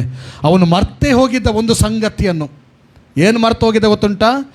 ಈ ಮಾತನ್ನು ಹೇಳುವುದಕ್ಕಿಂತ ಮುಂಚೆ, ಅವನ ಮೇಲೆ ಜಡ್ಜ್ಮೆಂಟ್ ಪಾಸ್ ಆಗುವುದಕ್ಕಿಂತ ಮುಂಚೆ 1 ವರ್ಷ ಹಿಂದೆನೇ ಅವನಿಗೊಂದು ಕನಸು ಬಿದ್ದಿರ್ತದೆ. ಆ ಕನಸಿನ ಅರ್ಥವನ್ನು ದಾನಿಯೇಲನು ತಿಳಿಸಿರ್ತಾನೆ. ಏರಿಸಲ್ಪಟ್ಟವ ಕಡಿಯಲ್ಪಟ್ಟು ಉರುಳಲ್ಪಡುವಂಥ ಕನಸು. ಈ 4ನೇ ಹಿಂದಿನ ವಚನ ಓದ್ತಾ ಮನೆಯಲ್ಲಿ ಧ್ಯಾನ ಮಾಡಿ ನಿಮ್ಗೆ ಗೊತ್ತಾಗ್ತದೆ ಆ ಕನಸು ಯಾವುದೆಂಬುದಾಗಿ. 1 ವರ್ಷದ ಹಿಂದೆ ಹೇಳಲ್ಪಟ್ಟದ್ದು ನಿನಗೇನೆ ಎಂಬುದಾಗಿ ಅವನಿಗೇನೆ ಎಂಬುದಾಗಿ ಗೊತ್ತಿದ್ರೂ ಕೂಡ ದೇವರ ಮಾತನ್ನು, ದೇವರು ತಿಳಿಸಿಕೊಟ್ಟಂಥ ಮಾತನ್ನು ಆ 1 ವರ್ಷದಲ್ಲಿ ಮರೆತು ಬಿಟ್ಟವನಾಗಿ ಕೊಚ್ಚಿಕೊಳ್ಳಿಕ್ಕೆ ಸ್ಟಾರ್ಟ್ ಮಾಡ್ತಾನೆ. ಕೊಚ್ಚಿಕೊಂಡ ಪರಿಣಾಮ 1 ವರ್ಷ ಹಿಂದೆನೇ ಏನಾಗ್ತಾನೆ ಅವನು ಇಬ್ಬನಿಯಲ್ಲಿ ತೋಯಿಸಲ್ಪಡ್ತಾನೆ. ಅವನು ಯಾರಾಗೆ? ದನದ ಹಾಗೆ ಹುಲ್ಲು ಮೇಯುವ ಸ್ಥಿತಿಗೆ ಬರ್ತಾನೆ ಎಂಬುದಾಗಿ ಅಲ್ಲಿ ಬರೆಯಲ್ಪಟ್ಟಿತ್ತು. ಅದೇ ಪ್ರಕಾರ ಆಯಿತು ಪ್ರಿಯರೇ. ಈ ಮಾತು ಹೇಳಿಕೊಂಡ ನಂತರ ಮುಂದಿನ ವಚನಗಳನ್ನು ನಾವು ಓದ್ತಾ ಹೋಗುವಾಗ ಅವನು 7 ವರ್ಷ ದನದ ಹಾಗೆ ಇಬ್ಬನಿಯಲ್ಲಿ ನೆನೆಯುತ್ತಾ ಹುಲ್ಲು ತಿನ್ನುವಂಥ ಗತಿಗೆ ಬಂದನು ಎಂಬುದಾಗಿ ನಾವು ನೋಡ್ತೇವೆ. ಹೀಗೆ ಓಲ್ಡ್ ಟೆಸ್ಟ್ಮೆಂಟ್ಗಳಲ್ಲಿ ಕೂಡ ನೋಡುವಾಗ ಈ ಒಂದು ಗರ್ವ ಅನ್ನುವಂಥದ್ದು ಎಷ್ಟು ಸದೆ ಬಡಿತದಂದರೆ ನಮಗೆ ಧ್ಯಾನ ಮಾಡುವ ಗೊತ್ತಾಗ್ತದೆ, ನಿಮಗೆ ನಾವು ಬೈಬಲ್ ಸ್ಟಡಿ ಮಾಡುವ ಗೊತ್ತಾಗ್ತದೆ. ಗರ್ವ, ಅಹಂಕಾರ ಅನ್ನುವಂಥದ್ದು ಮನುಷ್ಯನನ್ನು ಉನ್ನತಿಗೆ ಎಂದಿಗೂ ಬರಲಿಕ್ಕೆ ಬಿಡುವುದಿಲ್ಲ ಎಂಬುದಾಗಿ ಈ ಅರಸರುಗಳೇ ಅದಕ್ಕೆ ಒಂದು ಎಕ್ಸಾಂಪಲ್ ಆಗಿದ್ದಾರೆ. ಅದು ಮನುಷ್ಯನನ್ನು ಇಷ್ಟು ಹತ್ತಿಸಿ ಬಿಡ್ತದೆ ಅಂದರೆ ನೆಲಕ್ಕೇ ಹತ್ತಿಸಿ ಬಿಡ್ತದೆ. ಇದು ಸೈತಾನನ ಒಂದು ಪ್ಲ್ಯಾನ್. ಯಾಕಂದರೆ ಒಂದಾನೊಂದು ಸಮಯದಲ್ಲಿ ಸೈತಾನನು ಕೂಡ ಏನು ಮಾಡಿದ? ಗರ್ವದ ನಿಮಿತ್ತ ತನ್ನ ಸ್ಥಾನವನ್ನು ಕಳಕೊಂಡ. ಒಬ್ಬಿನ ನಿಮಿತ್ತ. ಇನ್ನೊಮ್ಮೆ ಹೇಳ್ತೇನೆ ನೋಡ್ರಿ, ಒಬ್ಬು ಎಲ್ಲಿದೆಯೋ ಅಲ್ಲಿ ದೀನತೆ ಇರುವುದಿಲ್ಲ. ದೀನತೆ ಇರುವುದಿಲ್ಲ ಅಂದರೆ ವಿಧೇಯತೆ ಇರುವುದಿಲ್ಲ, ಅಧೀನತೆ ಇರುವುದಿಲ್ಲ. ಅಲ್ಲಿ ನೋಡಿ, ಸೈತಾನ್ನ ಸ್ಟೋರಿಯನ್ನು ಕೂಡ ಬೈಬಲಲ್ಲಿ ನಾವು ಸ್ಟಡಿ ಮಾಡುವಾಗ ಅವನು ಯಾರಾಗಿದ್ದ?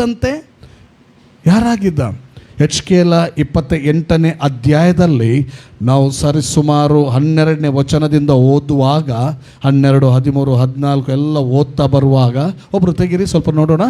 HKL 28 12ರಿಂದ ಓದ್ತಾ ಬನ್ನಿ. ನರಪುತ್ರನೇ, ನೀನು ತೂರಿನ ಅರಸನ ವಿಷಯದಲ್ಲಿ ಶೋಕಗೀತವನ್ನೆತ್ತು ಅವನಿಗೆ ಹೀಗೆ ನುಡಿ. ಕರ್ತನಾದ ಯೆಹೋವನು ಇಂತೆನ್ನುತ್ತಾನೆ, ನೀನು ಸರ್ವ ಸುಲಕ್ಷಣ ಶಿರೋಮಣಿ, ಪೂರ್ಣ ಜ್ಞಾನಿ, ಪರಿಪೂರ್ಣ ಸುಂದರ, ದೇವರ ಉದ್ಯಾನವನವಾದ ಏದೇನಿನಲ್ಲಿ ನಿಂತಿದ್ದಿ. ಏದೇನಿನಲ್ಲಿ ನೀನಿದ್ದಿ, ಮಾಣಿಕ್ಯ, ಪುಷ್ಟರಾಗ, ಪಚ್ಚೆ, ಪೀತರತ್ನ, ಬೇರುಲ್ಲ, ವೈಡೂರ್ಯ, ನೀಲ ಕೆಂಪರಲು, ಸ್ಫಟಿಕ, ಈ ನವರತ್ನಗಳಿಂದ ಭೂಷಿತವಾಗಿದ್ದಿ. ನಿನ್ನಲ್ಲಿನ ಈ ರತ್ನಗಳ ಗೂಡುಗಳು, ಮನೆಗಳು ಸುವರ್ಣ ರಚಿತವಾಗಿದ್ದವು. ನಿನ್ನ ಸೃಷ್ಟಿಯ ದಿನದಲ್ಲಿ ಸಿದ್ಧವಾದವು. ನೀನು ರೆಕ್ಕೆ ತೆರೆದು ನೆರಳು ಕೊಡುವ ಕೆರೂಬಿಯಾಗಿದ್ದಿ. ನಾನು ನಿನ್ನನ್ನು ದೇವರ ಪರಿಶುದ್ಧ ಪರ್ವತದಲ್ಲಿ ನೆಲೆಗೊಳಿಸಿದೆನು. ನೀನು ಕೆಂಡದ ಮಳೆಯಲ್ಲಿ ವಿಹಾರ ಮಾಡುತ್ತಾ ಇದ್ದಿ. ನಿನ್ನ ಸೃಷ್ಟಿಯ ದಿನದಿಂದ ನಿನ್ನಲ್ಲಿ ಅಪರಾಧವು ಸಿಕ್ಕುವ ತನಕ ನಿನ್ನ ನಡತೆಯು ನಿರ್ದೋಷವಾಗಿ ಕಾಣುತ್ತಿತ್ತು. ನಿನ್ನ ಮಿತಿ ಇಲ್ಲದ ವ್ಯಾಪಾರದಿಂದ ನಿನ್ನಲ್ಲಿ ಬಲಾತ್ಕಾರವು ತುಂಬಿ ನೀನು ಪಾಪಿಯಾದಿ. ಆದ ಕಾರಣ ನಾನು ನಿನ್ನನ್ನು ದೇವರ ಪರ್ವತದಿಂದ ಹೊಲಸನ್ನಾಗಿ ತಳ್ಳಿಬಿಟ್ಟೆನು. ಹೌದು ನೋಡಿ, ಆದ ಕಾರಣ ನಾನು ನಿನ್ನನ್ನು ಕೆರೂಬಿಗೆ ಹೇಳುವಂಥ ಮಾತು, ನೀನು ಪಾಪಿಯಾದಿ, ನಿನ್ನನ್ನು ಹೊಲಸನ್ನಾಗಿ ತಳ್ಳಿಬಿಟ್ಟೆನೆ ಎಂಬುದಾಗಿ. ಇನ್ನೊಂದು ವಾಕ್ಯ ನೋಡೋಣ, ಏಷಾಯ 14ನೇ ಅಧ್ಯಾಯದಲ್ಲಿ ಕೂಡ ನಾವು ಸರಿಸುಮಾರು 12ನೇ ವಚನದಿಂದಲೇ 14-12ನೇ ವಚನದಿಂದ ಓದ್ತಾ ಹೋಗುವ. ಆಹಾ ಉದಯ ನಕ್ಷತ್ರವೇ, ಬೆಳ್ಳಿಯೇ, ಆಕಾಶದಿಂದ ಹೇಗೆ ಬಿದ್ದೆ. ಉದಯ ನಕ್ಷತ್ರ ಲೂಸಿಫರ್. ಓಕೆ, ಬೆಳ್ಳಿಯೇ, ಆಕಾಶದಿಂದ ಹೇಗೆ ಬಿದ್ದೆ. ಜನಾಂಗಗಳನ್ನು ಕೆಡವಿದ ನೀನು, ನೋಡಿ, ಜನಾಂಗಗಳನ್ನು ಕೆಡವಿದ ನೀನು ಕಡಿಯಲ್ಪಟ್ಟು ನೆಲಕ್ಕೆ ಉರುಳಿದೆಯಲ್ಲ. ನೀನು ನಿನ್ನ ಮನಸ್ಸಿನಲ್ಲಿ, ನಾನು ಆಕಾಶಕ್ಕೆ ಹತ್ತಿ ಉತ್ತರ ದಿಕ್ಕಿನ ಕಟ್ಟಕಡೆ ಇರುವ ಸುರಗಣ ಪರ್ವತದಲ್ಲಿ ನನ್ನ ಸಿಂಹಾಸನವನ್ನು ದೇವರ ನಕ್ಷತ್ರಗಳಿಗಿಂತ ಮೇಲೆ ಏರಿಸಿ ಆಸೀನನಾಗುವೆನು. ಉನ್ನತ ಮೇಘಮಂಡಲದ ಮೇಲೆ ಏರಿ ಉನ್ನತೋನ್ನತನಿಗೆ ಸರಿಸಮಾನನಾಗುವೆನು ಅಂದುಕೊಂಡಿದ್ದೀಯಲ್ಲ. ಆದರೆ ನೀನು ಪಾತಾಳಕ್ಕೆ, ಅಧೋಲೋಕದ ಅಗಾಧ ಸ್ಥಳಗಳಿಗೆ ತಳ್ಳಲ್ಪಡುತ್ತಿದ್ದಿ. ಸಾಕು. ಆದರೆ ನೀನೆಂತೆನಿಸಿದ್ದಿ? ಉನ್ನತೋನ್ನತನಿಗೆ ಸರಿಸಮಾನನಾಗುವೆನೆಂಬುದಾಗಿ ಎಣಿಸಿಕೊಂಡಿದ್ದೀಯಲ್ಲ. ನೋಡ್ರಿ, ಅವನ ಮನಸ್ಸಲ್ಲಿ ಒಂದು ಅಹಂ ಬರ್ತಾ ಇದೆ. ಯಾರು? ಪರಲೋಕದ ಸೃಷ್ಟಿಯ ದೇವದೂತ ಗುಂಪಲ್ಲಿರುವಂಥ ಒಬ್ಬ ಕೆರೂಬಿ ಅನ್ನುವನು. ಅವನ ಮನಸ್ಸಲ್ಲಿ ಒಂದು ಆಲೋಚನೆ ಬರ್ತದೆ, ದೇವರ ಹಾಗೆ ನಾನು ಆಗಬೇಕು, ಆ ಸ್ಥಾನದಲ್ಲಿ ನಾವು ನಿಲ್ಲಬೇಕು. ಅದರ ನಿಮಿತ್ತ ಅವನು ದೊಬ್ಬಲ್ಪಡ್ತಾ ಇದ್ದಾನೆ. ನೋಡ್ರಿ, ಇದು ಯಾರನ್ನು ಕುರಿತಾಗಿ ಏಷನ್ ಹೇಳ್ತಾ ಇದೆ ಉಂಟ? ಬಾಬೇಲಿನ ಗರ್ವವನ್ನು ಕುರಿತು ಖಂಡಿಸ್ತಾ ಆತನು ಬರೆಯುವಾಗ ಆತನು ಸೈತಾನನ ಪ್ರಕಟಣೆಯನ್ನು ಬರೀತಾನೆ. ಅಂದರೆ ಅವನು ಹೇಗೆ ಬಿದ್ದ ಎಂಬುದಾಗಿ ಬರೀತಾ ಇದ್ದಾನೆ. ಎಜ್ಕೇಲ 28ನೇ ಅಧ್ಯಾಯದಲ್ಲಿ ನಾವು ಓದಿದ್ದು ಅದು ಯಾರ ಕುರಿತಾಗಿ ಬರೆಯಲ್ಪಟ್ಟಿದೆ ಗೊತ್ತುಂಟಾ? ಯಾರ ಕುರಿತಾಗಿ? ತೂರಿನ ಪ್ರಭು, ತೂರಿನ ಅರಸನ ಒಂದು ಅಹಂಭಾವವನ್ನು ಖಂಡಿಸಿ ಮಾತಾಡೋದನ್ನು ಅಲ್ಲಿ ಬರೆಯಲ್ಪಟ್ಟಿದೆ. ಅಲ್ಲಿ ತೂರಿನ 28ನೇ ಅಧ್ಯಾಯ ಎಜ್ಕೇಲದಲ್ಲಿ ತೂರಿನ ಅರಸು ಆ ಪ್ರಭುವನ್ನು, ಅವನ ಅಹಂಕಾರವನ್ನು ಖಂಡಿಸಿ ಬರೆಯುವಾಗ ಸೈತಾನನ ಚಿತ್ರಣವನ್ನು ತೋರಿಸ್ತಾ ಇದ್ದಾನೆ ಎಜ್ಕೇಲನು ಕೂಡ. ಇಲ್ಲಿ ಯೆಶಾಯನು ಕೂಡ ಬಾಬೇಲಿನ ಅಹಂಕಾರವನ್ನು ಖಂಡಿಸಿ ಬರೆಯುವಾಗ ಸೈತಾನನ ಚಿತ್ರಣವನ್ನು ತೋರಿಸ್ತಾ ಇದ್ದಾನೆ. ಅವನು ಕೂಡ ಅಲ್ಲಿ ಸ್ಥಾನ ಕಳ್ಕೊಂಡದ್ದು ಒಬ್ಬಿನಿಂದಲೇ. ಈಗ ಸೈತಾನನ ಸ್ಥಾನದ ಕುರಿತಾಗಿ ಸ್ವಲ್ಪ ನಾವು ಆಲೋಚನೆಗೆ ಕೊಂಡು ಹೋಗೋಣ. ಎಂಥ ಸ್ಥಾನ ಆತನದೊಂದು ಸ್ಥಾನ ಇತ್ತು. ಆ ಕೆರೂಬಿ ಎಲ್ಲಿದ್ದಂತೆ? ಕೆರೂಬಿಯರ ಜೀವನ ಚರಿತ್ರೆ ನೀವು ಓದಬೇಕಾದ್ರೆ ಎಜ್ಕೇಲ 1ನೇ ಅಧ್ಯಾಯ ಓದಬೇಕು, ಎಜ್ಕೇಲ 10ನೇ ಅಧ್ಯಾಯ ಓದಬೇಕು. ಅಲ್ಲಿ ಕೆಂಡದ ಮಳೆಯಲ್ಲಿ ವಿಹಾರ ಮಾಡುತ್ತಿದ್ದಂಥ ಅನುಭವ, ಆ ಮಹಿಮೆ, ಕೆಂಡಂದ್ರೆ ಅದು ದೇವ ಮಹಿಮೆ, ದೇವರ ಸಿಂಹಾಸನವನ್ನು ಹೊತ್ತುಕೊಂಡಂಥ ಆ ಮಹಿಮೆಯ ಅನುಭವದಲ್ಲಿ ಇದ್ದವರು ಪ್ರಿಯರೇ. ಹಲ್ಲೆಲೂಯಾ. ಆದರೆ ಗರ್ವ ಏನು ಮಾಡಿಬಿಟ್ಟಿತ್ತಂದರೆ ಅವನನ್ನು ಅಲ್ಲಿಂದ ತಳ್ಳಲ್ಪಡುವಂತೆ ಮಾಡಿತು. ನೋಡಿ, ಯೆಶಾಯ ಪ್ರವಾದಿ ಬರೆಯುವಾಗ ಒಂದು ಮಾತು ನೀವು ಅಬ್ಸರ್ವ್ ಮಾಡಿದರೆ ಗೊತ್ತಿಲ್ಲ, ಲಾಸ್ಟಿಗೆ ನೀವು ಓದಿದ್ರಲ್ಲ, ನೀನು ಲೋಕದ ಆಗಾಧ ಸ್ಥಳಕ್ಕೆ ತಳ್ಳಲ್ಪಡುತ್ತಾ ಇದ್ದಿ. ಅಂದರೆ ಪ್ರೊಸೆಸ್ಸಲ್ಲಿದ್ದಾನೆ, ಮುಗಿಲಿಲ್ಲ. ಈಗ ಪರಲೋಕದಿಂದ ಅವನಿಗೆ ಸ್ಥಾನ ತಪ್ಪಿತ್ತು, ಆದರೆ ವಿಸಿಟಿಂಗ್ ಹೋಗಿ ಬರಲಿಕ್ಕೆ ಅವಕಾಶ ಇದೆ. ಈಗ ಎಲ್ಲಿದ್ದಾನೆ ಅವನು? ಭೂಲೋಕದಲ್ಲಿಲ್ಲ, ಈಗ ಮಧ್ಯಾಕಾಶದಲ್ಲಿದ್ದಾನೆ. ಓಕೆ, ಆ ದಿನಗಳಲ್ಲಿ ಅವನಿಗೆ ಸ್ಥಾನ ತಪ್ಪಿತ್ತು, ಪ್ರಾರಂಭ ದಿನಗಳಲ್ಲಿ. ಇನ್ನೊಂದು ಸ್ಥಾನ ತಪ್ಪಿದೆ ಎಲ್ಲಿ ಗೊತ್ತುಂಟ?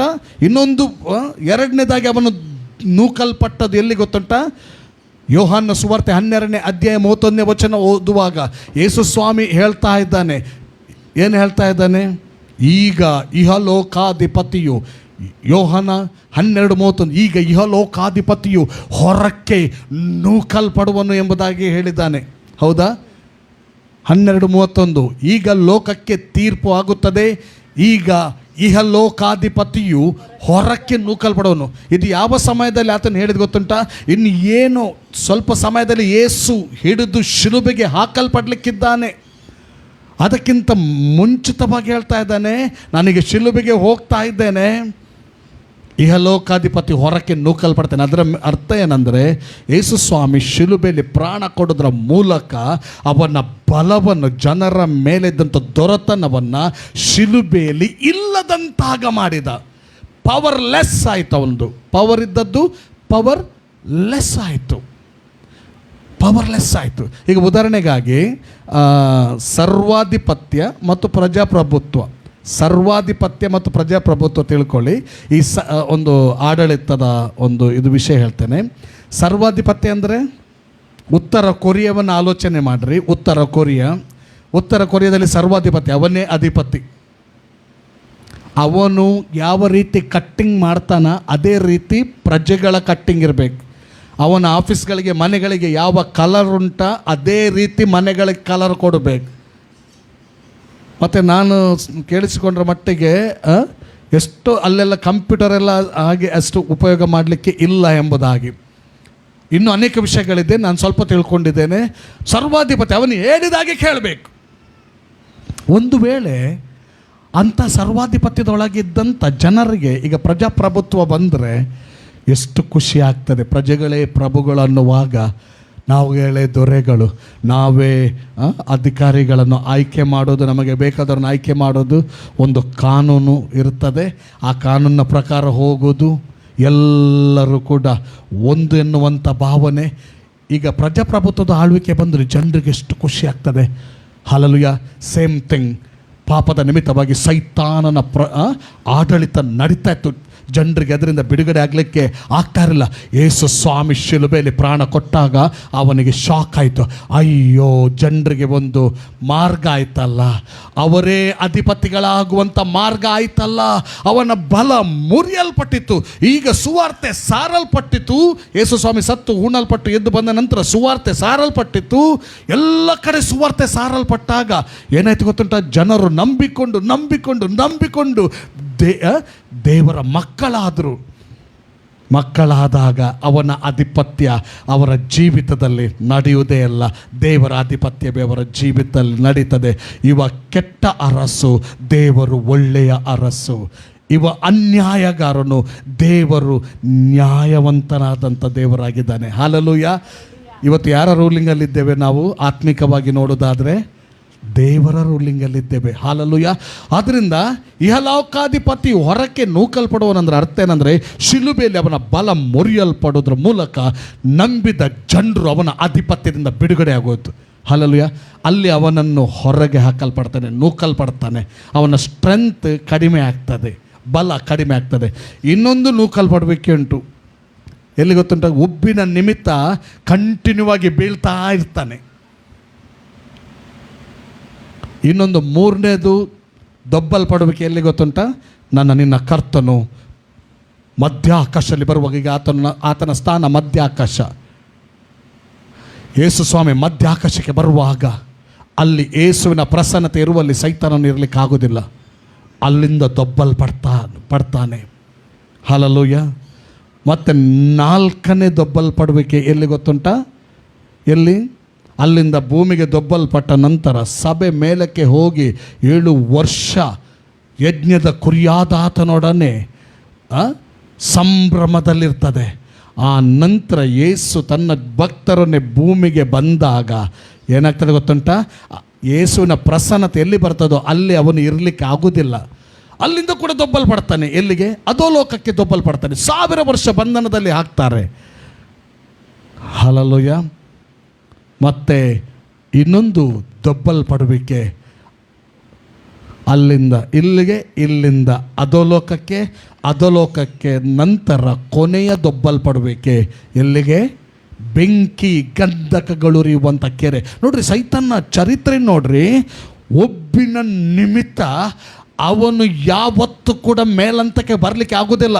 ಇವತ್ತು ಲೋಕದಲ್ಲಿ, ಸಮಾಜದಲ್ಲಿ, ಅನೇಕ ಕುಟುಂಬದಲ್ಲಿ, ಅನೇಕರ ಜೀವಿತದಲ್ಲಿ ತಾನೇ ದೊಡ್ಡವನೆಂಬುದಾಗಿ ರೌದ್ರಾವತಾರ ತೋರಿಸ್ತಾ ಇದ್ದರೂ ಕೂಡ ಅವನು ದೊಡ್ಡವನಲ್ಲ, ಅವನು ಉನ್ನತಿಗೆ ಏರಿಸಲ್ಪಡುವವನಲ್ಲ, ಅವನು ಅವನತಿಗಾಗಿ ಇಡಲ್ಪಟ್ಟವ. ಕಾರಣ ಗರ್ವ ಅವನನ್ನು ಎಂದಿಗೂ ಕೂಡ ಮೇಲೆ ಹೋಗಲಿಕ್ಕೆ ಬಿಡಲಿಲ್ಲ.